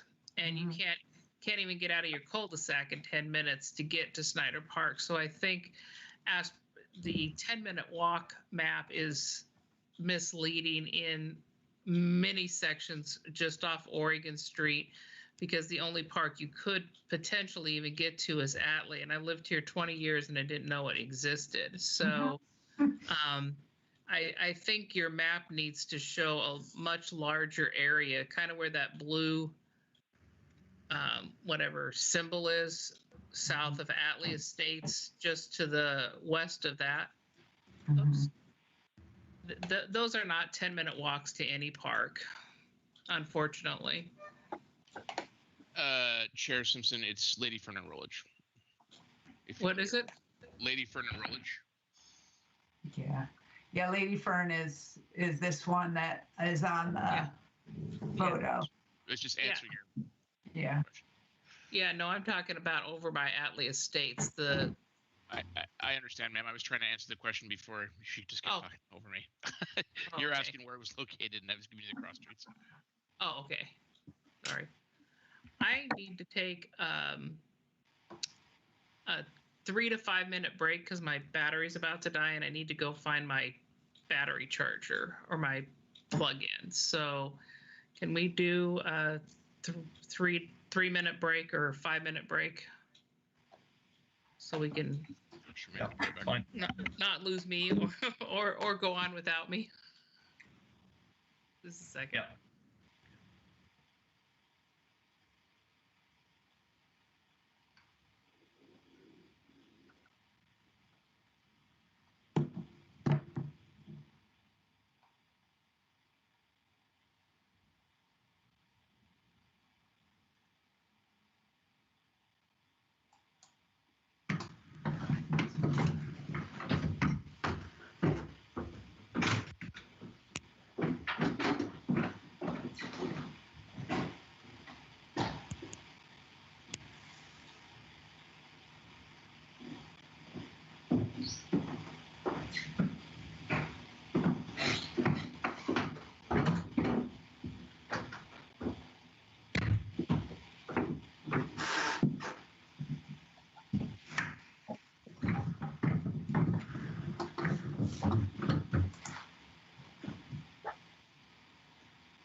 So I'm not sure if it's been 3 minutes or 5 minutes, or if everybody made it back yet from our break.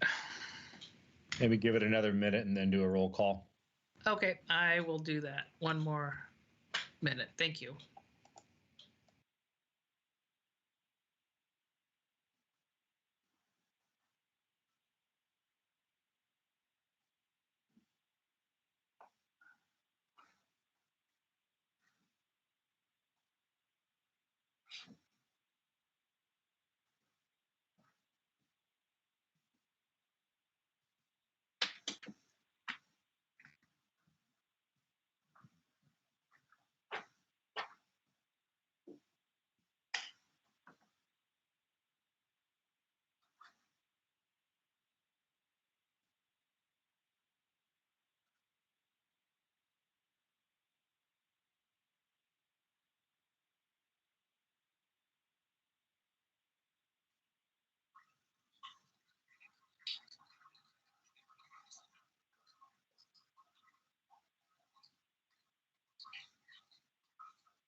All right. I'm going to go ahead and take a roll call. And then when I'm done with the roll call, what I think is, as Commissioner Brown is not able to raise hand, just make sure that I check in with her again and see if she has any questions or comments that haven't been addressed.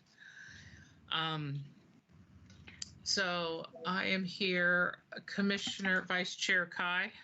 Here. Commissioner Widola. Present. Commissioner Bance. Here. Commissioner Giles. Present. Commissioner Harsh. Not here. Commissioner Brown. Here. Okay. And Commissioner Brown, just reaching out to you to see if you have any questions, comments, input for the discussion. I mean, I think my main one, because I really love a lot of the elements that are in this, and I know that we've gone over this before, but I think some of it is just like the public safety when talking about the parks, because we experienced obviously so much during 2020, and it's not like things are going to go back to normal in a short amount of time. So I know that this covers a 20-year span, but when we talk about community and involvement and culture and programs, if this is the place where we kind of address some of these things, just to make sure of like the health and safety, and maybe if we need to add anything, or if this is just not, we're not kind of addressing that in this with like some of the COVID concerns. That's a really good point. I had that as a bullet point of what the impact of COVID-19 was to this process and to what the overall plan could be impacted by that, the change of our lifestyle. Lauren, do you have a input on that? Yeah, I do. Luckily, the onset of pandemic and restrictions did not impact, this planning process much, except for during this adoption process where, we're meeting like this. In terms of what, in terms of looking forward, I think that the way you actually developed your parks provides a lot of resiliency. The fact that you have a lot of outdoor space and you have a connected network that spreads throughout the community, enabled you to be able to, accommodate the increased demand of people being at home.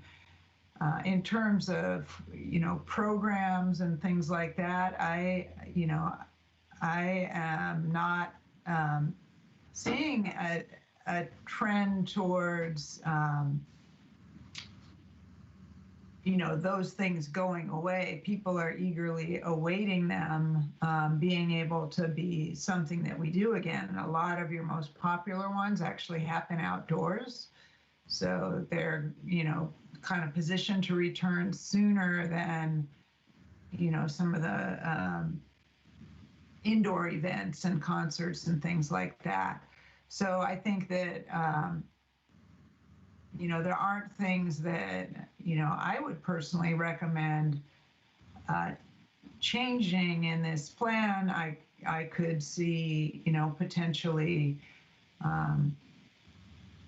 financially, maybe funding resources are less because, for example, you haven't been able to generate the revenue that you once typically could do to, from your rec center and from the indoor facility. But in terms of the big direction, I don't think that, in Sherwood or elsewhere around the country, I'm seeing, a big change in direction. And, another thing is this community did not put all its eggs in, like one indoor facility, which I do see other places. And with COVID coming, you're like, well, really, is that the one thing that you want to focus on? So I feel like that, your community through that prioritization exercise, and by the way you built the system over time, has provided options and resiliency. And so I think that's pretty commendable. Perfect. That's great. Oops, I was muted. I think I like the way you said that, and if we could maybe incorporate that phraseology into the executive summary so that it knows. So a couple of things. One is that within the executive summary, it addresses that a lot of the in-person happened prior to COVID, so we had a very robust in-person engagement prior to COVID. During the COVID, we were able to convert to online, and future ideas within this plan are not being jeopardized because of the resiliency of the plan. I think that's important to add to this. And then maybe revisit or just make sure that within the strategies A through H, if there's any section in there that would address the safety, health, and social distancing that we're probably all going to have to be mindful of going forward, at least for the foreseeable future, are addressed. Commissioner Brown, did you have any other comments or rebuttal on that? I don't think so. I think that answered a lot of my questions, but that was the biggest thing that I was just looking at. But we have, like I said, a lot of outdoor resources, which our community really thrives in. Yeah, and emphasize our outdoor links. Commissioner White, I don't want to skip you, but I want to if Kristen's comment is directly related to that, I wanted to recognize. Yeah, I just wanted to add really quick on an operational standpoint what the impact has been. So yes, for our facilities like the field house and the art center, we have not had the revenue coming in this fiscal year. Obviously, we've been closed down. We've been able to open back up and do small groups, but there is going to be an impact to the budget and to our revenue. So, but then there's facilities such as the senior center. And even though we've had to close down, we are busier than ever when it comes to our meal service. In December alone, I know when we finished up looking at those reports, we had served 1,000 meals, and that was several hundred more than we had served the year before.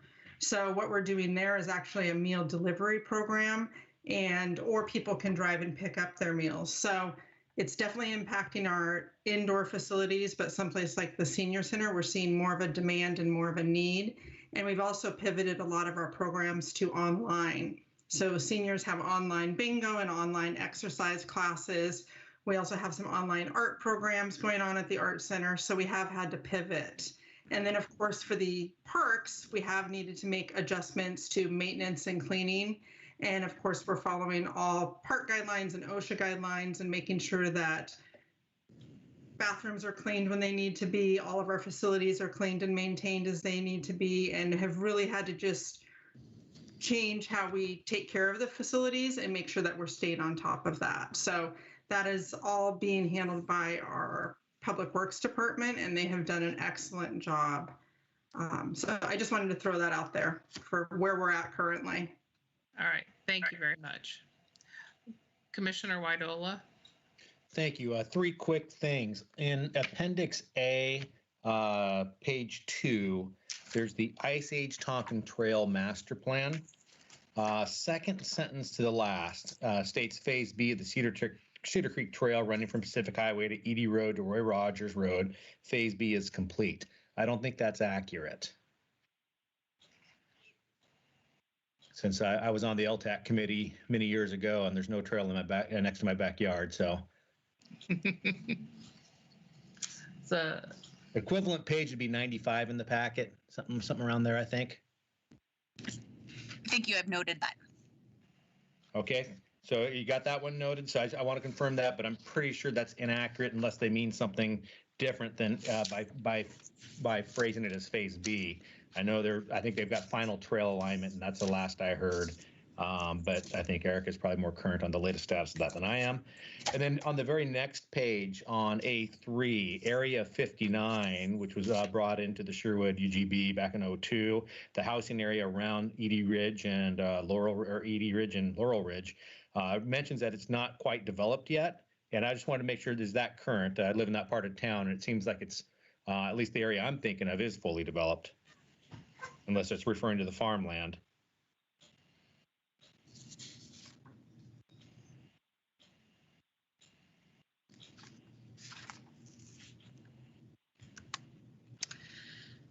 It's in the appendix of the guiding planning documents.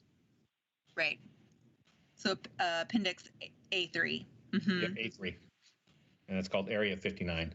Yep. So that last sentence needs to be updated for sure. All right. So, and then my third question and final question is, I just want to make sure we're not moving in our conversations towards a work session. This is supposed to be the public hearing. Are we getting dangerous here to some of the work we're doing to make sure that we're not doing this properly? So that was an offline question that I had for Erica, because this is a public hearing, and this is our opportunity as a planning commission to take the document that we see before us and look at it to see if it meets something that we would feel comfortable recommending to the city council. And what I'd heard this evening were concerns from the commission regarding the ease of use with the document and the executive summary, and potentially a desire from the commission to have additional information and language added, and to continue this hearing and have the document drafted back to us with some of these changes in it. So I see a couple of hands raised. So that is, from what I'd heard, what I was anticipating, that we would continue this hearing and allow the applicant, which is the city, to return to us with a more vetted out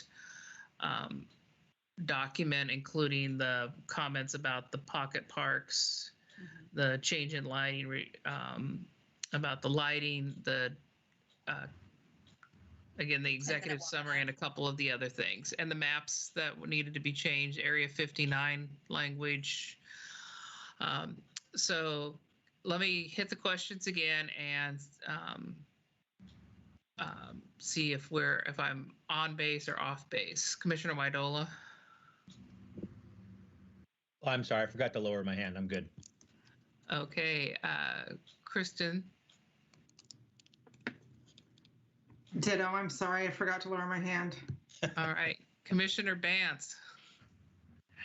All right. Yes, I agree with those. I think there was some conversation early on about the executive summary as well, but I think there was a stated reason for it being structured the way it was. I mentioned earlier I liked that page 90 thing. Maybe that can get expanded on a little bit as kind of cheat sheet. I think one of the big things that was asked, Erica, in your email to us recently, and things that the commission is supposed to look at, does it meet state land use goal number 1? Okay. Does it serve the recreational needs of people in Sherwood? And then finally, are the recommended improvements in line with what was heard from the community during the process?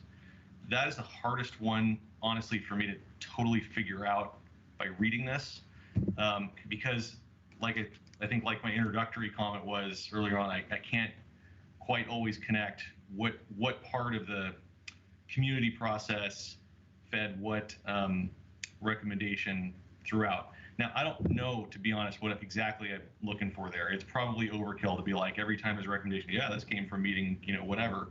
So probably some of it is deferring to some of you, like Chair Simpson, you were involved in a big part of the process, so you saw a bunch of that.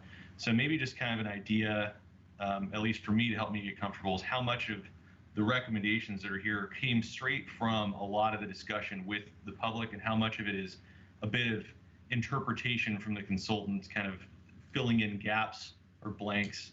That would help me know this really is like a public driven document. I think that's probably the best way for me to say that. But that's the third thing you wanted us to evaluate, and that's the part I need to get comfortable with. You know, if we had been in a regular hearing process, I would have envisioned 3 to 5 members of the Parks and Recreation Board to have been in the audience and would have actually come and testified. And that always, I think I have, besides being involved, they have a list of people that were involved in this, not just council and commission, but the Parks and Rec Board that's listed there. There's, 10, 12, 15 people listed there at the beginning of the document. And those are the citizen volunteers on the Parks and Recreation Board that helped drive this document.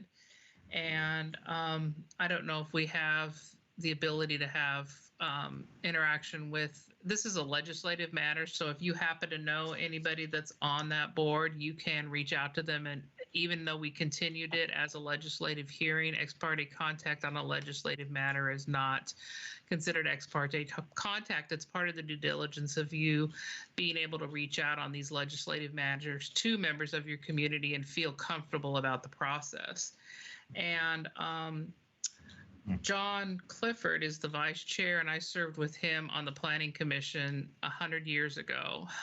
He moved to, I believe he's now on the he was on the Planning Commission, is now on the Parks and Rec Board. And so some of my smiling is remembering him being on the Planning Commission and knowing that he's on the board, and kind of wishing that that group could have been with us during this hearing process to help us drive this document, to know what came from the consultants versus how they interacted with that process. So if I don't know if you know it, I am not familiar with, other than having met a few of them at, the annual boards and commission meeting, before COVID started.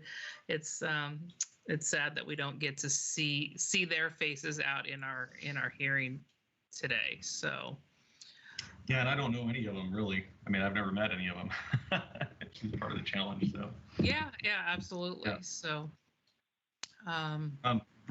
real quick, hopefully it's just a fast yes or no, because I know there's other questions, but the details of what's in each of the park plans, if we actually got to the point of funding or doing that project, the details would get revetted along the way, right, with the community. This is just part of the plan. So like, we want a bocce court here or something. Okay, that would still get kind of re-looked at when we actually got to that point. Yes. Okay. Yeah. Yep. Thanks. Yeah, I was trying to remember the skate park and the outreach that went through that, and the design process that went through that. It was a pretty open outreach that got design elements and the community engaged, and the neighbors in that area definitely get contacted and approached regarding. So thank you. Commissioner Giles. Yeah, so if the comments that I made tonight are strictly of a stylistic nature, or well, this is just how government documents are written, and it's my inexperience that, or coming from the business world, that is expecting something different, then I'm also willing to, forgo those comments. I know I made a lot of them tonight, but if that is not helpful, because hey, all documents are written this way, and people like the council are going to be familiar with this type of writing and this type of thing, then I don't necessarily need to have all of my concerns and comments addressed in terms of stylistically, if that makes sense. So if for the people that are a little bit more seasoned on the committee, if it's just like, well, this is just how these things are, I'd be willing to, I don't know if withdraw my comments, but, live with them, right? And just say, hey, that's just how these documents are. I think, in my opinion, this is the first time I've seen this plan presented in this format, because it is a it seems to be a different format than what's been presented in the past. And I guess Lauren would tell me if I'm right or wrong, but this is not written in the same format as the previous parks plan, correct? It is not in the same format as the previous parks plan, but this draft was has been in essentially the same structure and format since September. So at our previous work session, this was the structure. There were over the course of preparing the plan there, knowing what you were doing with the comprehensive plan, knowing what worked and what didn't work as well. There was some thought into how this should be structured. And so it's, there were choices that were made along the way, but it's been in essentially the same format with adjustments to projects and so on since September.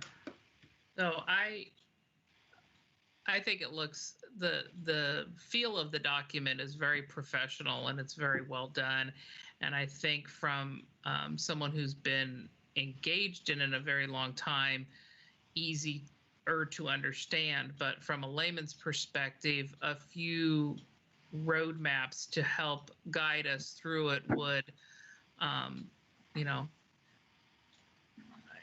think I hear what I think I'm interpreting Commissioner Giles' comments is not, to rewrite the whole document, but to potentially add a few hints and helps to make it so that we know where our priorities are and where best to get our information within the document. Is that fair? All right. Commissioner Widola. Thank you. Sorry for the, hopefully I think the final set of questions, but whenever Commissioner Vance points something out, I go to another page where I had notes and I forgot to ask. So actually, this is a question for Erica. In your staff report on pages 3, 4, and 5, a lot of the responses to the goals set forth, or we've met the criterion or the criterion is satisfied. Is there a legal difference between met and satisfied? Because I noticed that we've altered back and forth on those. There's not, but I can go back and just make them consistent. Okay, I was just curious on that. And then on continuing on to goal, Metro's regional framework plan and our response to that, we don't say whether or not, I don't know if there's just not a criteria that's required there, but we don't say it's either met or not met. So that's at the end of our response. And yes, and I can definitely add that. All right, cool. And then I'm done. I'll be quiet for the rest of the night. No, don't do it. So on the 12-page staff report that prefaces the actual Parks and Rec document, poor Erica got to spend time with me on the phone this afternoon going through some comments, suggestions, just corrections and edits. And I don't know if it's worth it to go through any of the major ones that are substantial or wait. I guess I would ask the commission, where I was leading when we came back from break was that I feel that we've made enough comments to Erica and Lauren that would warrant a rework, or not a rework, but a revised draft coming back to us.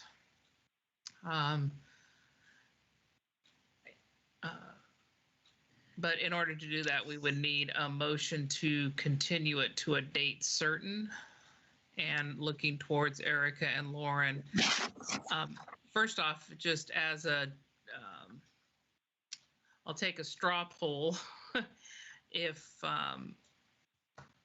the commission, well, I guess the question, if we get a motion and a second to continue it to a date certain, we would look towards Lauren and Erica to provide that date when they believe it would be appropriate. Gene, oh, sorry, Yes. go ahead. Go ahead, Commissioner Kai. I was just going to say, I'm prepared to make a motion, but I think I understand what you were asking Erica and the consultant as to what that date would be. That's the only thing I need. So. Correct. Okay. And then I did confirm just with Erica prior to making this recommendation that this does not violate any 120-day rules. And even though it's on the council calendar as tentative, it is able to be moved. And I don't believe it's going to, and we can ask our council liaison if it's going to impact any projects or grants or any other things that we're not aware of if we were to ask for a continuance and have a revised document presented to us. I don't know if Councilor Scott is still online to provide feedback on that or not. So. Maybe not. So Erica, Lauren, do you have a date? Well, since the Parks and Recreation Board has been working on this, quite extensively over the past, year, I want to make sure that we get this right and that we're incorporating, all the comments that we received tonight. And so I would recommend a continuance date of our first meeting in April, which is April 13th. And I'm stating that date because our last meeting in March is on the 23rd. And the packet is due the 16th. Staff, we would need time to review the changes. So maybe that would be the week of March 8th. And that only gives us about a week turnaround here for all of that to occur. So, and I would suggest probably the first meeting in April because like I said, I want to get this right. Okay. We haven't lost Lauren. She didn't fall off her chair or anything. No, nope. I think that time frame is, I think that's a safer time frame because anytime you touch something like this, there's just, and some of you might have picked up on those, the more time that passes by and the more time, you tinker with something here and it affects something there. So having a little bit more time and not like a quick week turnaround, I think makes a lot more sense. I think that April 13th date is a better date given the timelines for packets and stuff. You said April 13th? Must have. Yes, April 13th. Oh. Okay. I was trying to get my calendar right. Okay. So Gene, I can make a motion if there's nothing else. You can make a motion. We can still discuss too. So I think I want to make sure that if any, we'll make a motion for the continuance and then make sure that if any commissioner has any comments that they don't feel are already on the table, that we'll touch base on them. So go ahead. Okay. With your motion.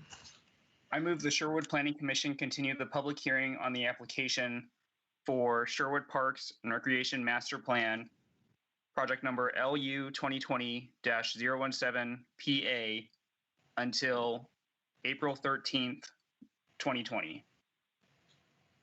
I'll second that motion.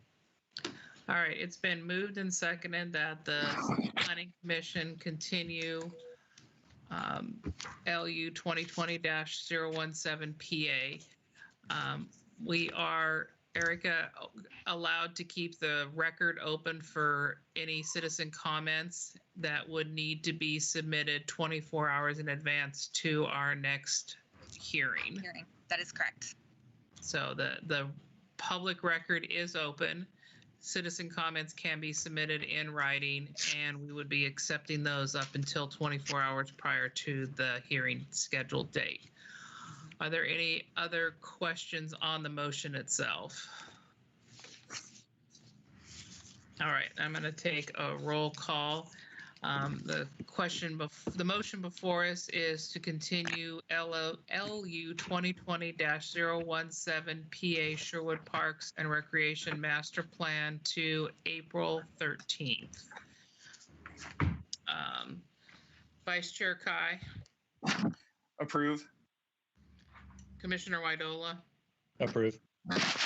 Commissioner Bance. Approve. Commissioner Giles. Approve. Commissioner Harsh. Approve. Commissioner Brown. Approved. I also approve. It's approved unanimously. And then Erica, for clarification, can we just have make sure we have a good understanding of the legislative rules and process in this hearing? Because it is legislative, if a commissioner has a question of another commissioner, a member of the public, a member of the Parks and Rec Board, or even a city councilor, those are not taboo. They are opportunities for us to learn and engage more. And if you feel more comfortable doing that, this is a legislative matter, and we have the opportunity to do this because it is a document that needs to be vetted throughout the whole community. So please don't be hesitant to reach out to those, especially the Parks and Recreation Board that's already familiar with the document, and see if you have any questions or concerns that can be answered. So Erica or Lauren, do you have a brief couple of items that you know that you're going to be revisiting that you want to run down in case, so the commission, so we don't miss anything and we don't have to do any further, so we know that we've got all the highlights of what's going to be visited in this process between now and then? Sure, I'll state what I have written down, and Lauren, if you have something written down as well that I've missed, feel free to chime in.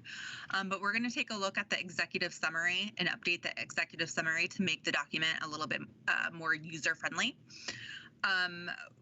We are going to look at the guidelines for pocket parks and incorporate some language into that section, possibly adding some criteria. Looking at how lighting is described in natural areas. This is specifically relating to pages 44 and 46.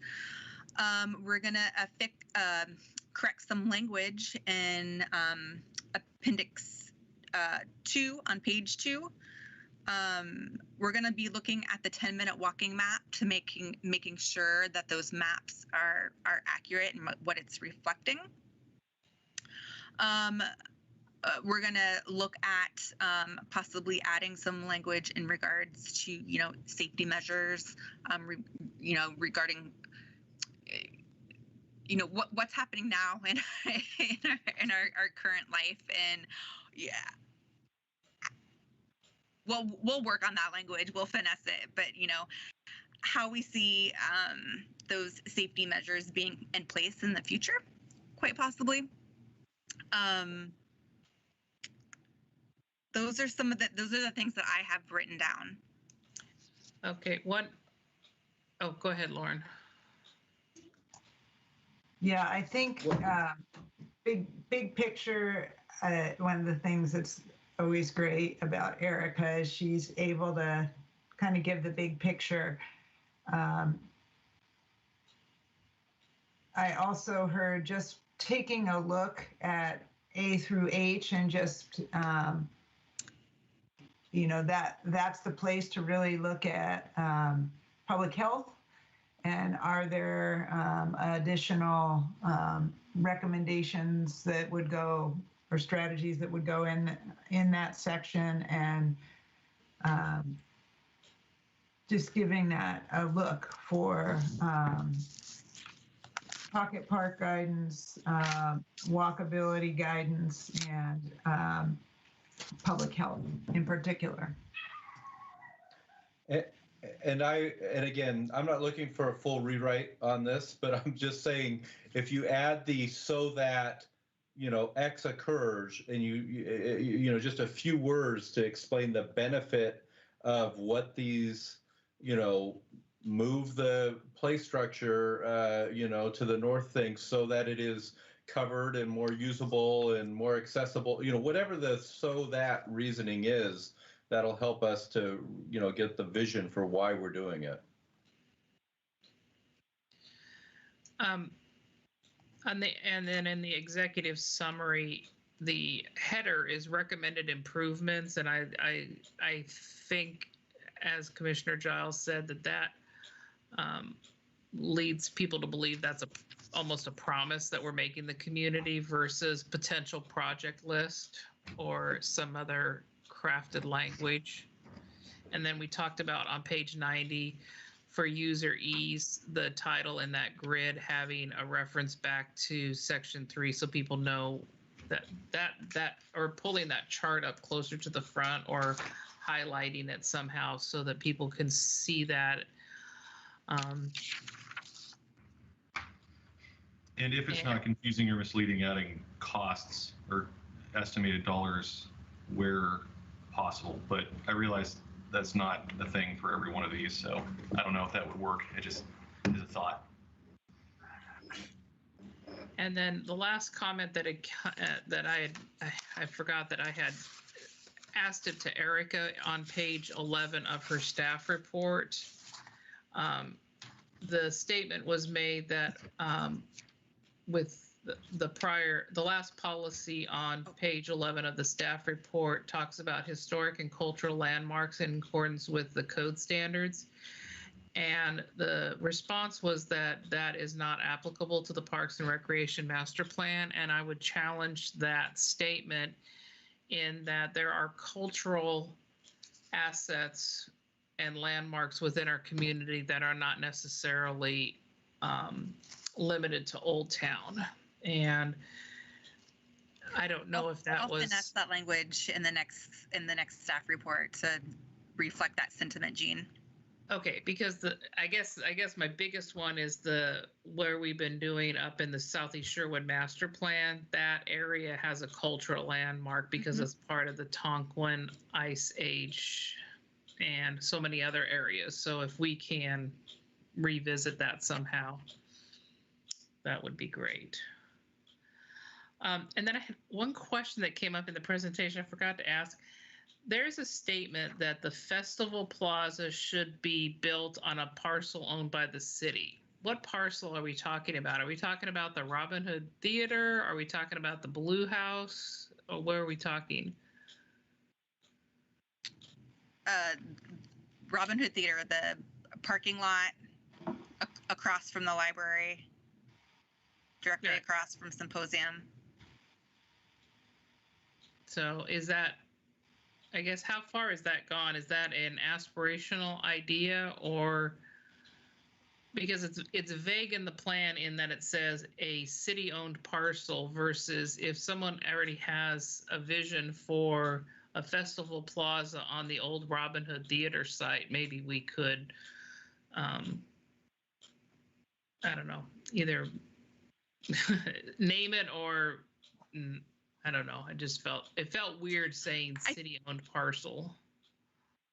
I think it's kept vague in the fact that we don't know how it would be designed on a city-owned parcel.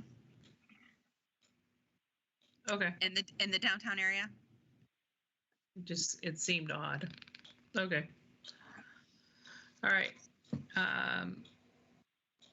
I don't see any other hands raised. Commissioner Brown, did we capture your concerns appropriately? Yeah, that was great. Thank you. All right. Any other comments on this item before we move on?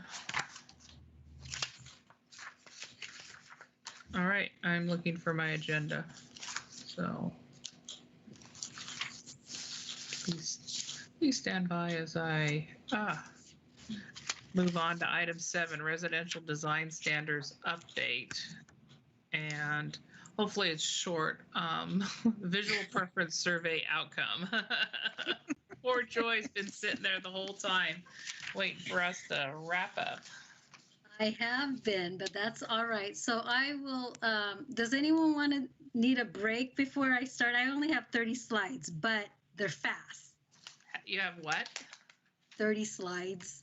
I think she Oh said my 300 goodness. slides. That's what I No, heard. no, Oh. 30. So here we go. Let me, let's find them. As I say, is this is the email we got already? Yes. Okay. It is the email, but it's condensed in a version. I think that's that's easily translatable for people to like really get the picture Okay. of the outcomes. All right. All right. So are you guys seeing my screen? Yes. Oh, excellent. Okay. We're off to a great start. Awesome. All right. So hello, everyone. 9:32. Awesome. Joy Chang, Senior Planner from the Planning Department. So tonight I actually want to give you guys the summary of the visual preference survey that is required under the residential design standards update that we're doing to comply with House Bill 2001. So as I indicated, that we're developing code amendments that includes design standards to address middle housing types. And the goal is to identify key development and design characteristics to incorporate the proposed development and design standard amendments to better understand the community's preference.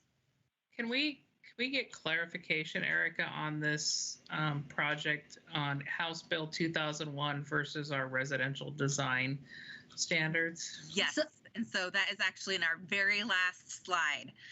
But what we're doing here with the residential design standards is we're coming up with design standards for the entire slate of housing within Sherwood, from single family residential to, cottage clusters, multifamily.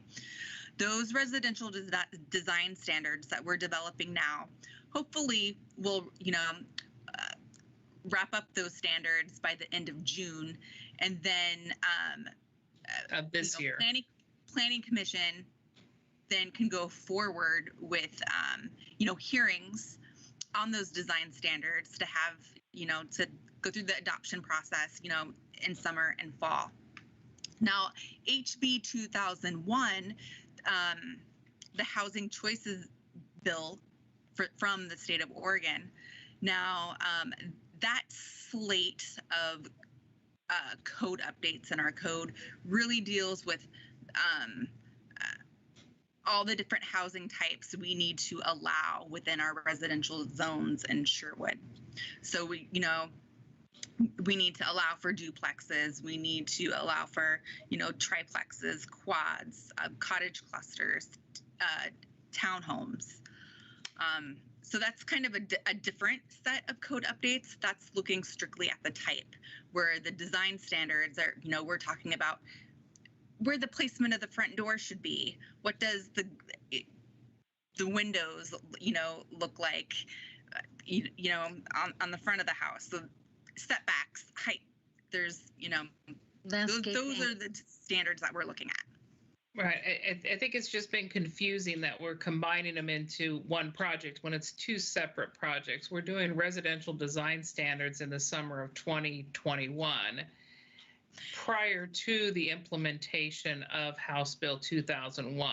Once we've got our design standards in place, we will then work on we will complete House Bill 2001 code amendments that will implement state required statutes that will be affected by our residential design standards. But regardless of our residential design standards, it's two different items, correct? So they are two different items, but they kind of go hand in hand. When we talk about, cottage clusters, we're going to talk about, setbacks, where the parking should be located, the scale of these buildings. So, they go hand in hand. However, the way we're moving forward with this project is we're going to be adopting the design standards first, and then adopting the standards that are needed to implement House Bill 2001 down the road. They're not standards, they're code amendments. I guess my clarification is, if we never did residential design standards, we would still be required to do House Bill 2001. And in order to protect our community livability, we are doing design standards. Right. So I do want to point out that the reason why we're having this somewhat two-step process, it was the direction of the Planning Commission that suggested that maybe we can generate these design elements so that we can test them out and then implement them by incorporating them through the House Bill 2001 implementation.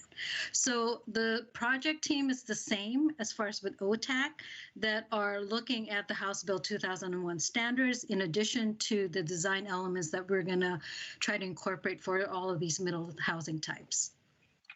Okay. Right. Okay.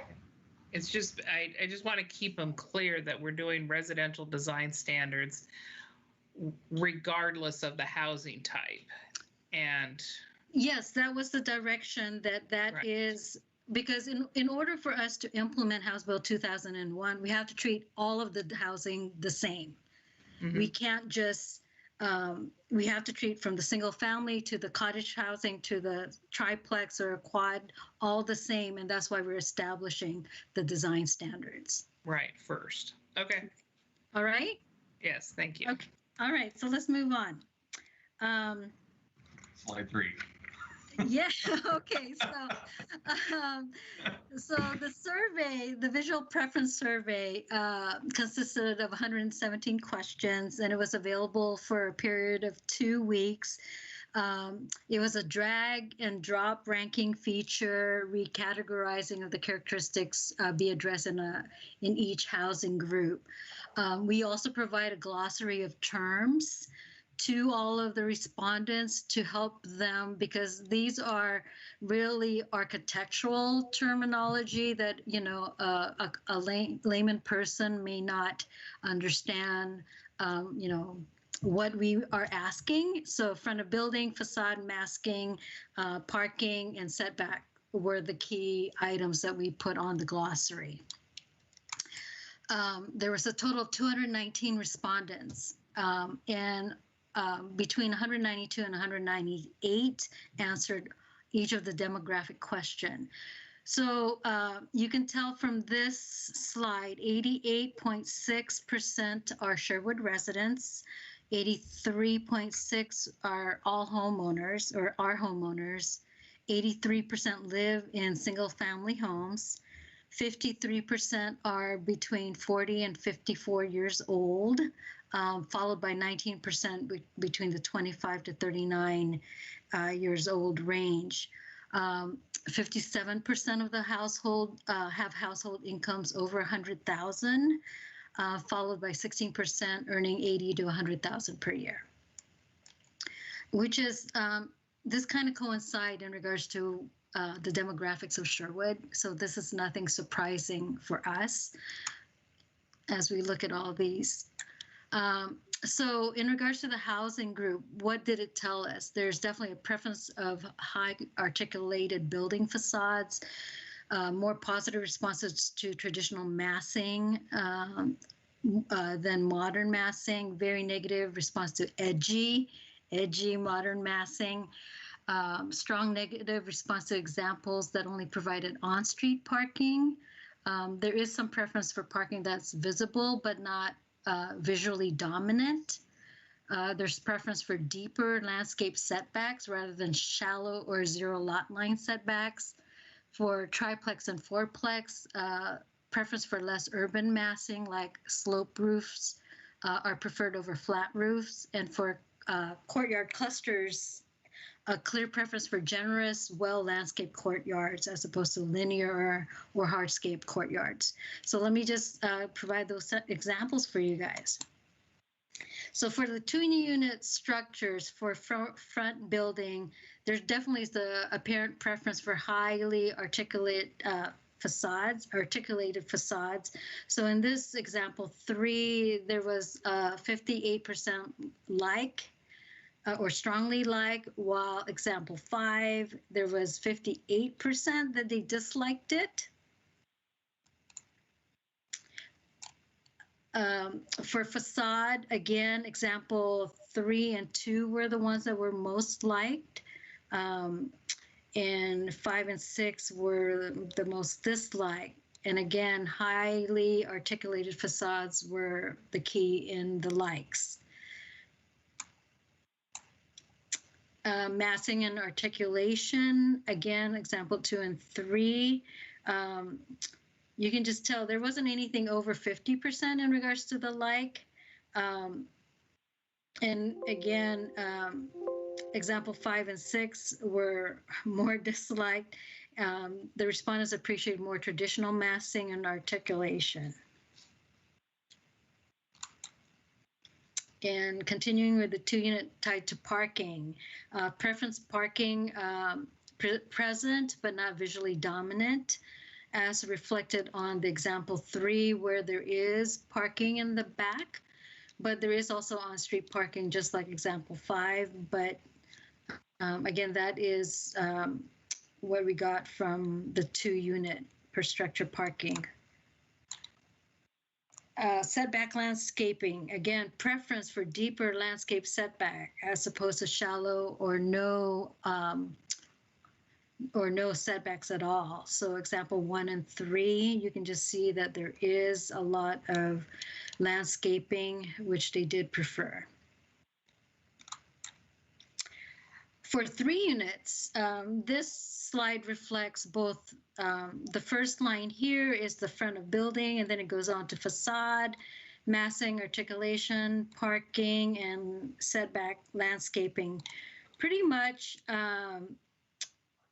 everyone did not like number 9, example 9, and pretty much everyone liked example 8. So this is basically preference for less urban slope roofs and traditional massing. Again, negative reaction to zero setback, and preference for a very generous setback, as reflected here on example 8. For 4 units, apparent preference for buildings with porches and stoops. For number 12, example 12, I think it's going to be the most disliked one in the next couple of slides. So you'll see 11 and 14 has porches and stoops. In regards to facade, 11 and 14, again, example 12 was again disliked. Hey, number 12 again. And this, you know, it's almost the massing and articulation, they're so close. We're 50%, 41%, and 43%. The only thing that this particular demographics or percentages tell me is that nobody liked number 12 as an example. And I'm starting to feel sorry for it. So strong negative response to on-street parking as the only parking option, you know, so they don't like it if it's just on street. They would like an alternative to that, be it a garage or, yeah, be it a garage or some other option. And then again, as far as setback and landscaping, negative response to shallower setbacks is what we're getting from the choices. Okay, so for the 3 to 6 units structure, basically strong dislike for more edgy modern facades in example 19 overall, which I blew up here. There's really no strong preference for traditional massing forms such as example 17. There's you can just tell from all of the percentages, everyone, it's pretty much everywhere, except for example 19, which nobody liked. and strong dislike for zero setback buildings. And for parking, yeah, there's really no clear direction on parking, but slight preference for driveway parking that is not the dominant feature.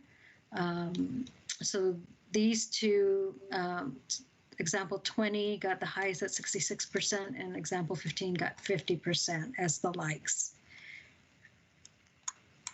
And then the 4 to 8 units per structure in regards to the front building.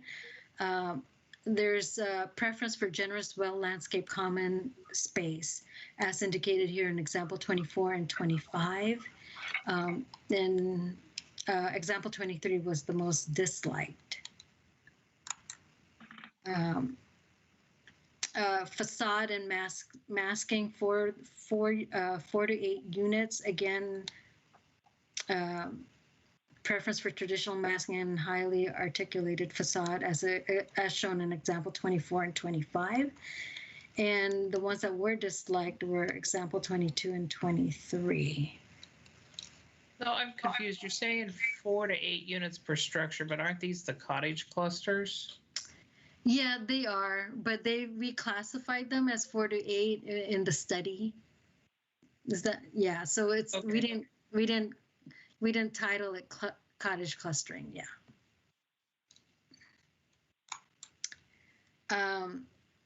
Again, tied to parking, negative response to shared parking, very negative response to on-street parking only. They want more than on-street parking. And lots of the comments that we received, additional comments definitely stress parking was a key element that they thought was very important. Again, setback and landscaping, preference for generous, well-landscaped common space. I mean, this example 24 got 74%. You know, that's very high. So the next set of slides, there's about, I think, 4 or 5. Basically, we have the rankings based on sidewalk, parking location, green space, and building mass form. And you'll see there's strong preference for sidewalks separated from the street by landscaping. For parking, there's no clear direction about parking location in front of or rear of the building. Definitely positive response to more robust landscaping. And for building massing and form, there's neutral response to streetscape variety. Though the streetscape with the most similar homes received the highest dislike. And you'll laugh when we get to that, and I'll show you why. So again, 81%, 82%, strong preference for sidewalks separated from the street by landscaping. And example 29 was the one that they did not like. Again, as far as parking, there's clear direction about, no clear direction in regards to parking because, I mean, 41% to 37% to 33 to 34, it's somewhat all over. So there's, again, it is true, there is no clear direction. But definitely positive responses to more robust landscaping here. And then neutral response to streetscape variety through the streetscape for the most similar homes, which is this, received the highest dislike, strongly dislike rating. And the unfortunate part, this is the one that's an example of Sherwood. It is the Sherwood community off of Meineke, so, which is unfortunate. So, hey, a couple more slides and then I'm done. So in regards to timeline and public engagement, we've completed the first 3. The last one was what I just showed you, the online visual preference survey. The next goal is the initial draft code and design standards that they are currently working on, and ideally it's March through June. And then there'll be public workshop, and then draft code amendments and code graphics in June. So this is what Erica was summarizing. We're going to have the draft ready code amendment once the Planning Commission has reviewed the code audit and provide direction on the items requiring further discussion. The consultant will draft the amendments for review and discussion at a public open house, or we'll have a discussion at a public open house and at a Planning Commission work session. It's anticipated that the city will adopt the residential design standards in summer or fall of 2021, and the visual preference survey is going to definitely help guide those. The city has until June of 2022 to adopt the code updates, the complete code updates to comply with the Oregon House Bill 2001 housing choices. In between June of this year and June of next year, there will definitely be further discussion that can occur along with additional public engagement. So there's my contact information, and we have a web page dedicated to this, and House Bill 2001 Residential Design Standard Update that has all this information. We're also creating a link where people can sign up to get involved, because through the visual preference survey, we did get lots of emails, so that we are going to include them on that. So yeah, that is all I have. And before I stop sharing, does anyone have questions for me? Oh, yes. Commissioner Widola had the first question. All right. I won the lottery. One question, one comment. Now, first question, and you said it at the beginning, but I didn't take it down, was what was the sample size of the people responding on average? I know it was a little bit different. Out of the 219. Okay, about 219 total respondents. Yeah, 219 responded. Yes. Perfect. Thank you. And then the comment is, in seeing a trend there, do we have builders that specialize in 1890 to 1930 residential multiplexes? Because that's what the respondents preferred. So it's going to be interesting to see how that works out. But that's it. Thank you. All right. Commissioner Giles? I was just wondering if this actual presentation is located on that webpage, or could you send it out to the commission? Oh, good, Erica, thanks. Yeah, we'll post it, and we can definitely send it out to all of you. Very interesting. Oh, actually, thank you. we did have you guys did get the raw data. Or have we sent out the raw data, Erica? We have. I was going to say something about that. We do have the raw data that's pretty extensive. We can send that to you if you're really interested in kind of getting into the weeds of what came out of this survey. If you would like that data, we have to go back and just like redact some of the information that's in it, such as names and of folks who took the survey and some email and the email addresses that they provided. But that's something that we can provide. For my purposes, I think the numbers that are there in terms of percentages are sufficient for me to be able to have an informed opinion. So I don't think I need the raw data unless another commissioner wants it. No, the email that you sent us also included multiple pages of free-form comments too. So yes, those were more telling too. Erica, you have your hand raised. Sorry, just forgot to take it down. Commissioner Widola, another question? Okay, and then I had a question about the code that's going to be part of this. Again, I know it's two separate things. So we're going to be adopting residential design standards that include code that implements those residential design standards, but we are not implementing any code amendments that have to do with middle housing.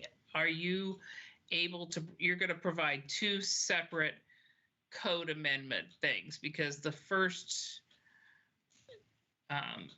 brush at this had code amendments that were related to House Bill 2001, and I think it's going to be confusing if they keep coming together as one document. So, well, So this is something we're probably going to have to comb out of the updates that we get from the consultant that we're working with, because we're looking at, when we talk about residential design standards, we're looking at all the housing types.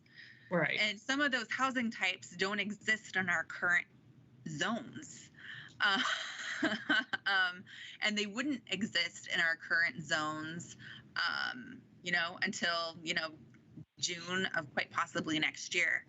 And so we might want to pull those out of the residential design standards, just because those housing types don't exist in our zones. But that's something that we'll work on as we move through this process. Okay. Commissioner Vance. Yeah, a quick question. You say who took the survey between 192 and 198 of the 219 respondents answered each demographic question. Can you describe, why don't we know the exact number? What is between the two? It's probably some simple answer. I just need to know. Yeah, I'm pretty sure the consultant was the one that extracted this, and I'm pretty sure that they probably, I don't know why there was a difference, because I was trying to figure out if they didn't answer all of the questions, there should have just been a number that did answer all the questions. That was the summary that they provided us. So I really don't know, but I can definitely ask for a clarifying question, or that clarifying question. I'd be curious. It's not a huge difference, so I don't know how meaningful the answer is, but it was just kind of intriguing. Yeah. Yeah, I caught that too, but it's like, okay, if that's what, I don't know the reason why. And I have a comment, but I don't know if it's comment time. Yes, it is. Oh, all right. So I guess generally the responses here were not surprising to me at all. I mean, I don't know if anybody else here is shocked by this or not, but one thing that stands out to me is there's a lot of feedback about things that we don't have a lot of control over, honestly, as a city. Parking is kind of going the way of out of our control. House Bill 2001 is requiring that we allow this stuff. We don't have a choice. And citizens are writing in saying, what are you guys doing? Planning Commission and Council, what are you doing? So I'm wondering, maybe there's some way to help citizens understand, like, I don't know if it's, maybe we need to put something on our city website that says commonly complained things or whatever, and here's your reference. Like, we don't contact this senator or this state representative, or it's this, like, people are under the impression that we're still self-governing. I hate to say it that way, but I mean, we put people in Salem who've taken this power away from us, and our citizens don't seem to know that, and that's a little bit concerning. We keep getting this, and maybe there's a way we can educate. Well, and I would love to have control over this, but we don't. Adjacent to Commissioner Bance's observations, it's bothered me that, while factually correct, we unanimously passed the Tualatin water facility, we all had major concerns and issues with it, and the way that we're represented makes it sound like, yay, let's build this thing. And I don't think anybody in that meeting felt that way. And so I realize that Erica is the public face for all these articles in the paper, but I don't know. It aligns with what Commissioner Vance. It's the same kind of sensation. It was legally, we didn't have any legal way to stop it or have objections to it by role of our role. So it's a challenge, and it could just be that we're new and we just got to suck it up, Buttercup. I don't know, but it is challenging seeing people go, why did you approve that? Just be glad you weren't on the commission when Walmart came through. I've heard all the dirty stories. I've heard stories.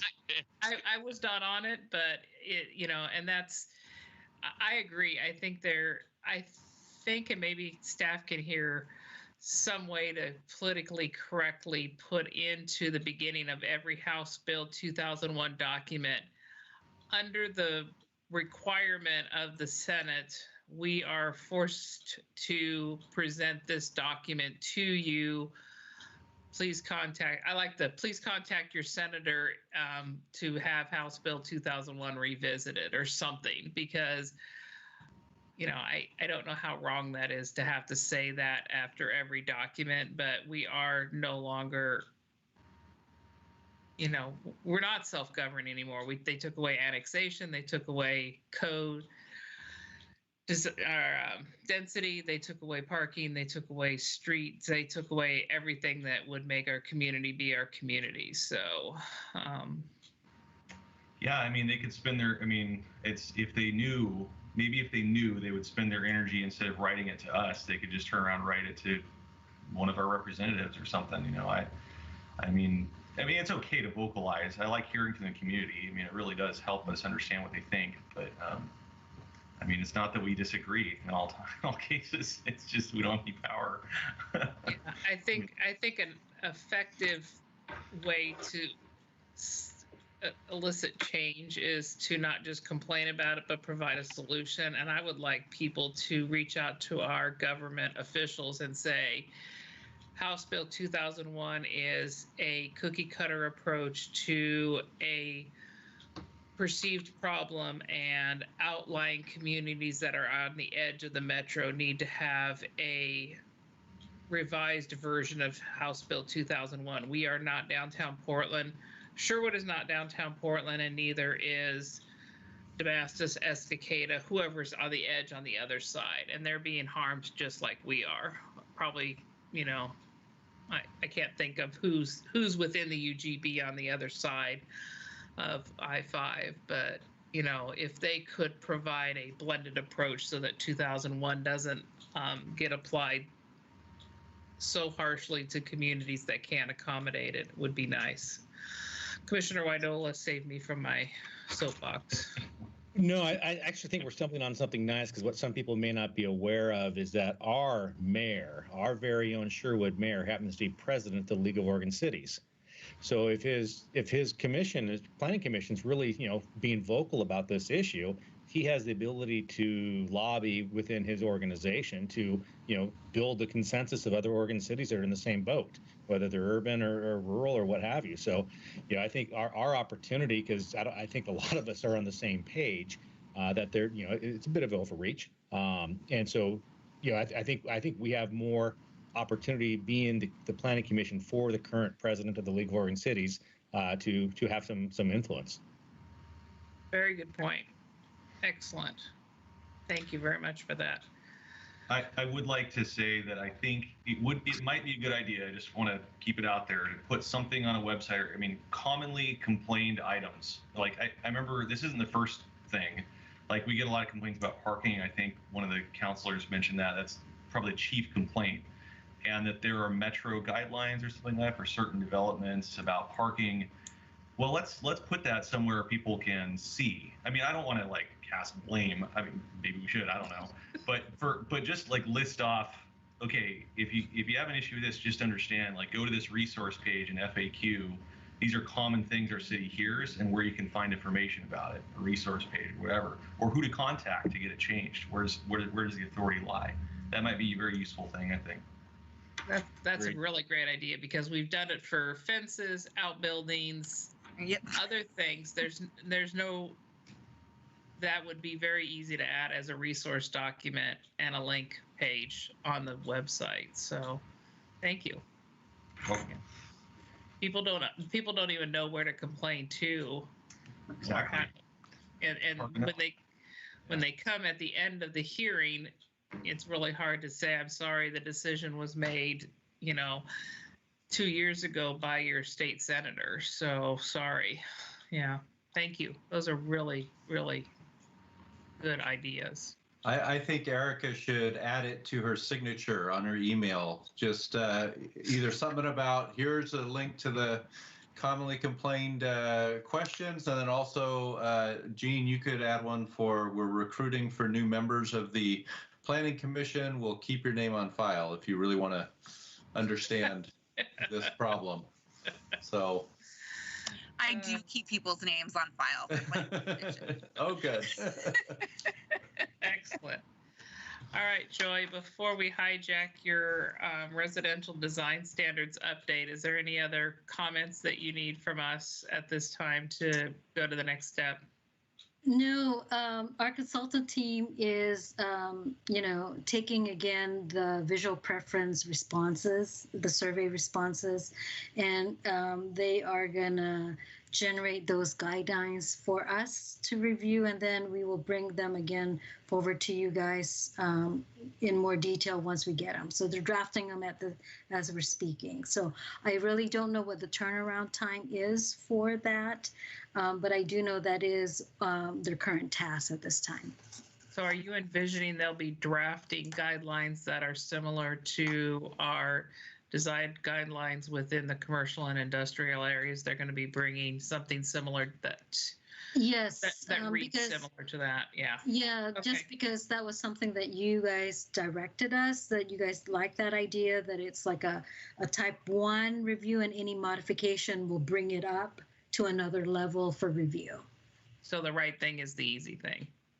Yes. If you can just check off the boxes, you're golden. Perfect. All right. Thank you very much. Hey, one more question for you real quick. Where, for this survey and others, where might people go to get on the list to get these surveys? And maybe that's a Joy question, I'm not sure. Because my wife didn't know about it. I can tell I told her about it, but she didn't get an email even though she has one. I don't know if that's just because I'm a commissioner, I'm on the list, or however that happens. Yeah, so typically we send it out. We do a social media blast as far as on Twitter and also on our city Facebook page. We also send out notice to all of the utility bill. We send out to the email for the utility bill. We try to post something on Nextdoor and other community Facebook pages. Where else, Erica, have we generated it?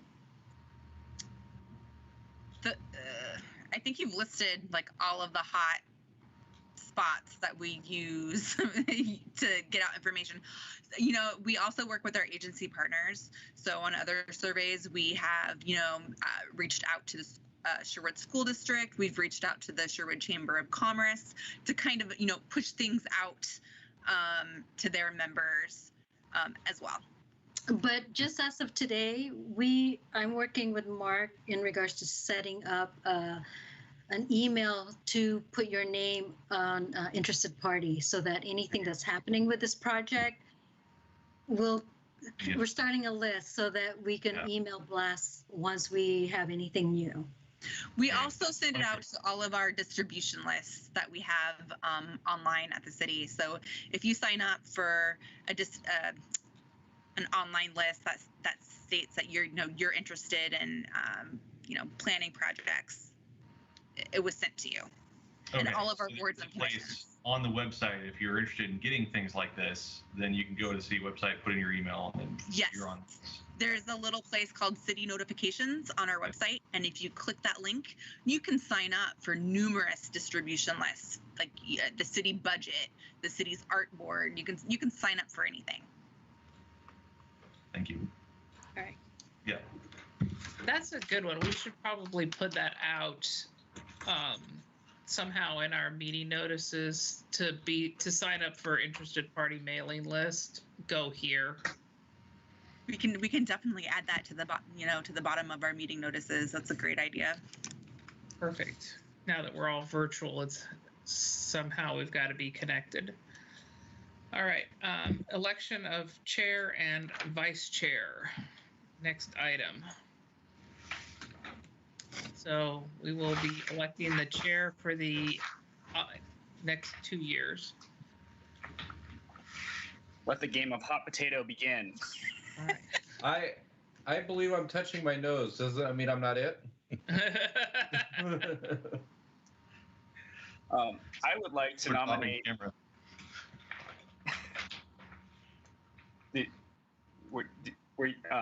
Go ahead, Daniel.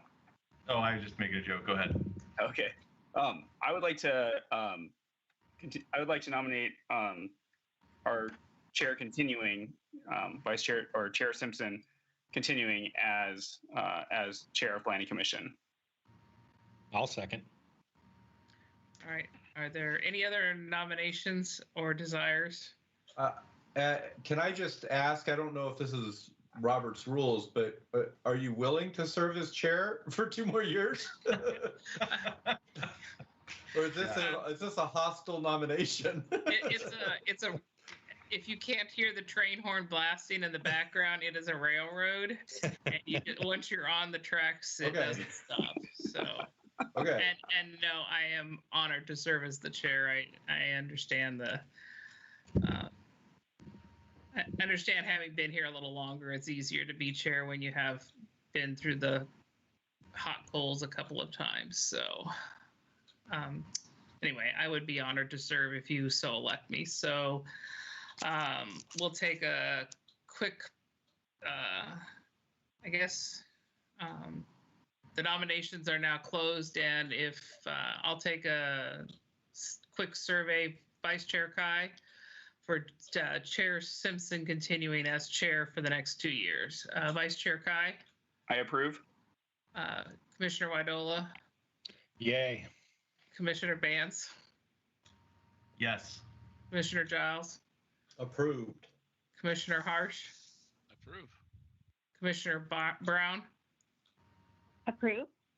All right, and I do not decline. So we will now open nominations for vice chair. Chair Simpson, I'd like to nominate current vice chair, Commissioner Justin Kai, to continue on in his role for an additional term. All right. I second.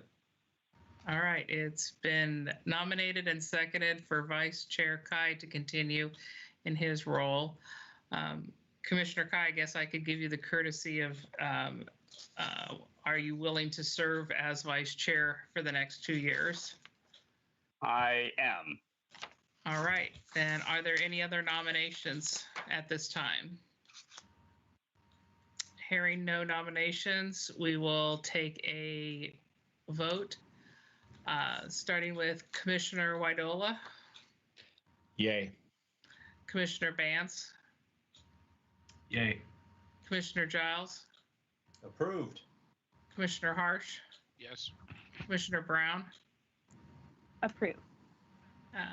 Chair Simpson, I approve. And Vice Chair Kai, you have been elected. I guess I'll make it unanimous and approve as well. Okay, we are unanimously elected chair and vice chair. Thank you very much. Thank you. Last agenda item before we do, and again, I will echo Justin in saying thank you for allowing me to continue to serve and trusting me to continue to do this. Great. If we ever get back together, it'll be hugs and muffins. Well, and likewise, Chair Simpson, I would like to, thank you for continuing to be willing to serve as chair. You do a great job, and I know I greatly appreciate it. So. All right. Thank you. You guys do great work. Thank you. All right. Well, we have Planning Commissioner announcements. Do we have any announcements or reports from committees? I do have a report from the Urban Renewal Advisory Committee. Erica, is Julia with us tonight? Don't see her. Okay. So I'll just go on. The Urban Renewal Advisory Committee had its last meeting this past week.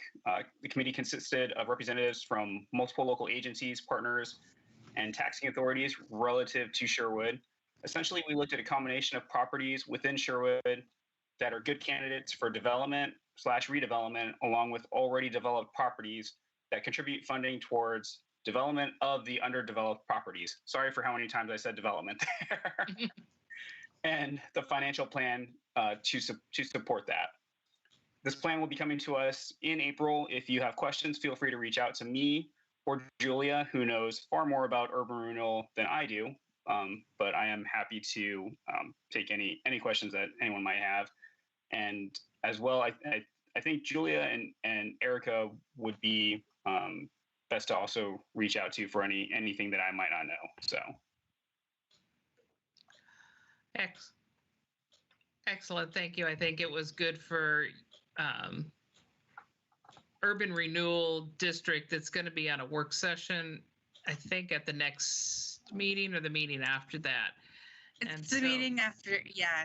We're gonna have a work session, I believe, in early April, and then at the end of April, Planning Commission, you'll make a recommendation to council on the urban renewal plan itself, on the document itself. Okay, so as these work session documents come out to the commissioners, obviously you can reach out to Erica or Julia, or it's always nice to have a friendly layman's terms and Justin to be able to do that.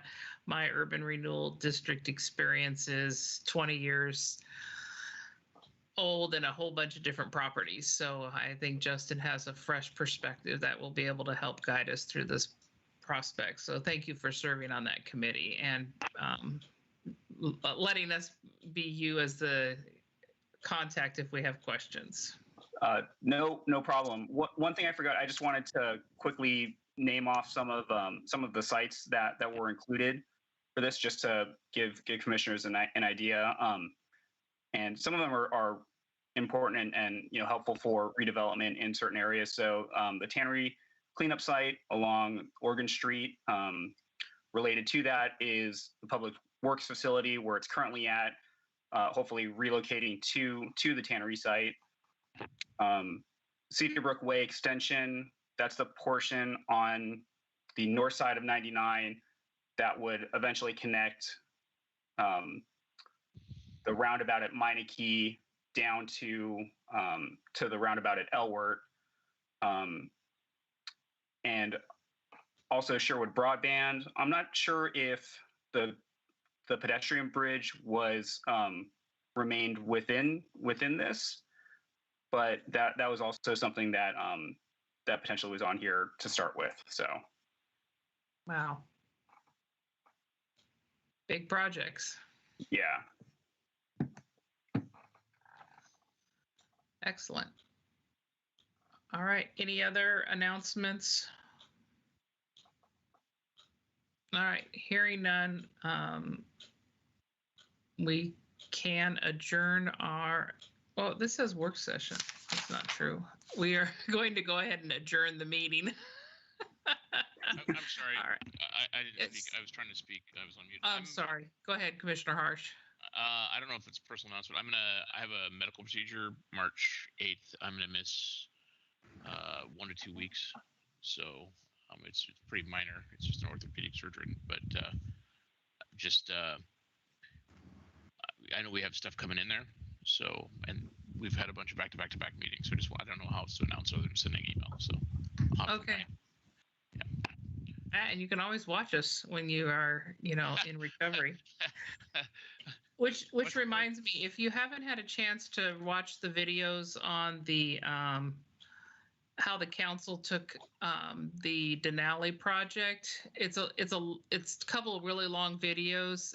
The first one recaps kind of almost, I heard that it was a recap almost of how we discussed it, and the second one really wraps up how the council was able to work with the staff and work with the applicant to have a changed outcome than what the commission presented to them. So the last 20 minutes of their hearing actually has a summary of the 5 big changes that they hit into when they made their changes to the Denali application, and that will be coming back to us. So whenever they get their site plan ready to go. So you'll have some more weeks to be able to watch it, but don't let it fall off your radar. If you have a chance to watch it, that would be great. Like you said, they're really long. So logged on the first one, it was like, oh my gosh, thing's 2.5 hours long. I think I'm about 45 minutes into the first one, and I just gotta find the time. Yeah. Yeah, and if you cut to the end, then you might be able to go back to the second one. You can see their results and maybe, have some fast forward opportunities to the first one. All right. Excellent. Well, thank you again, commissioners, for your hard work, and we will adjourn this meeting. Thank you so much.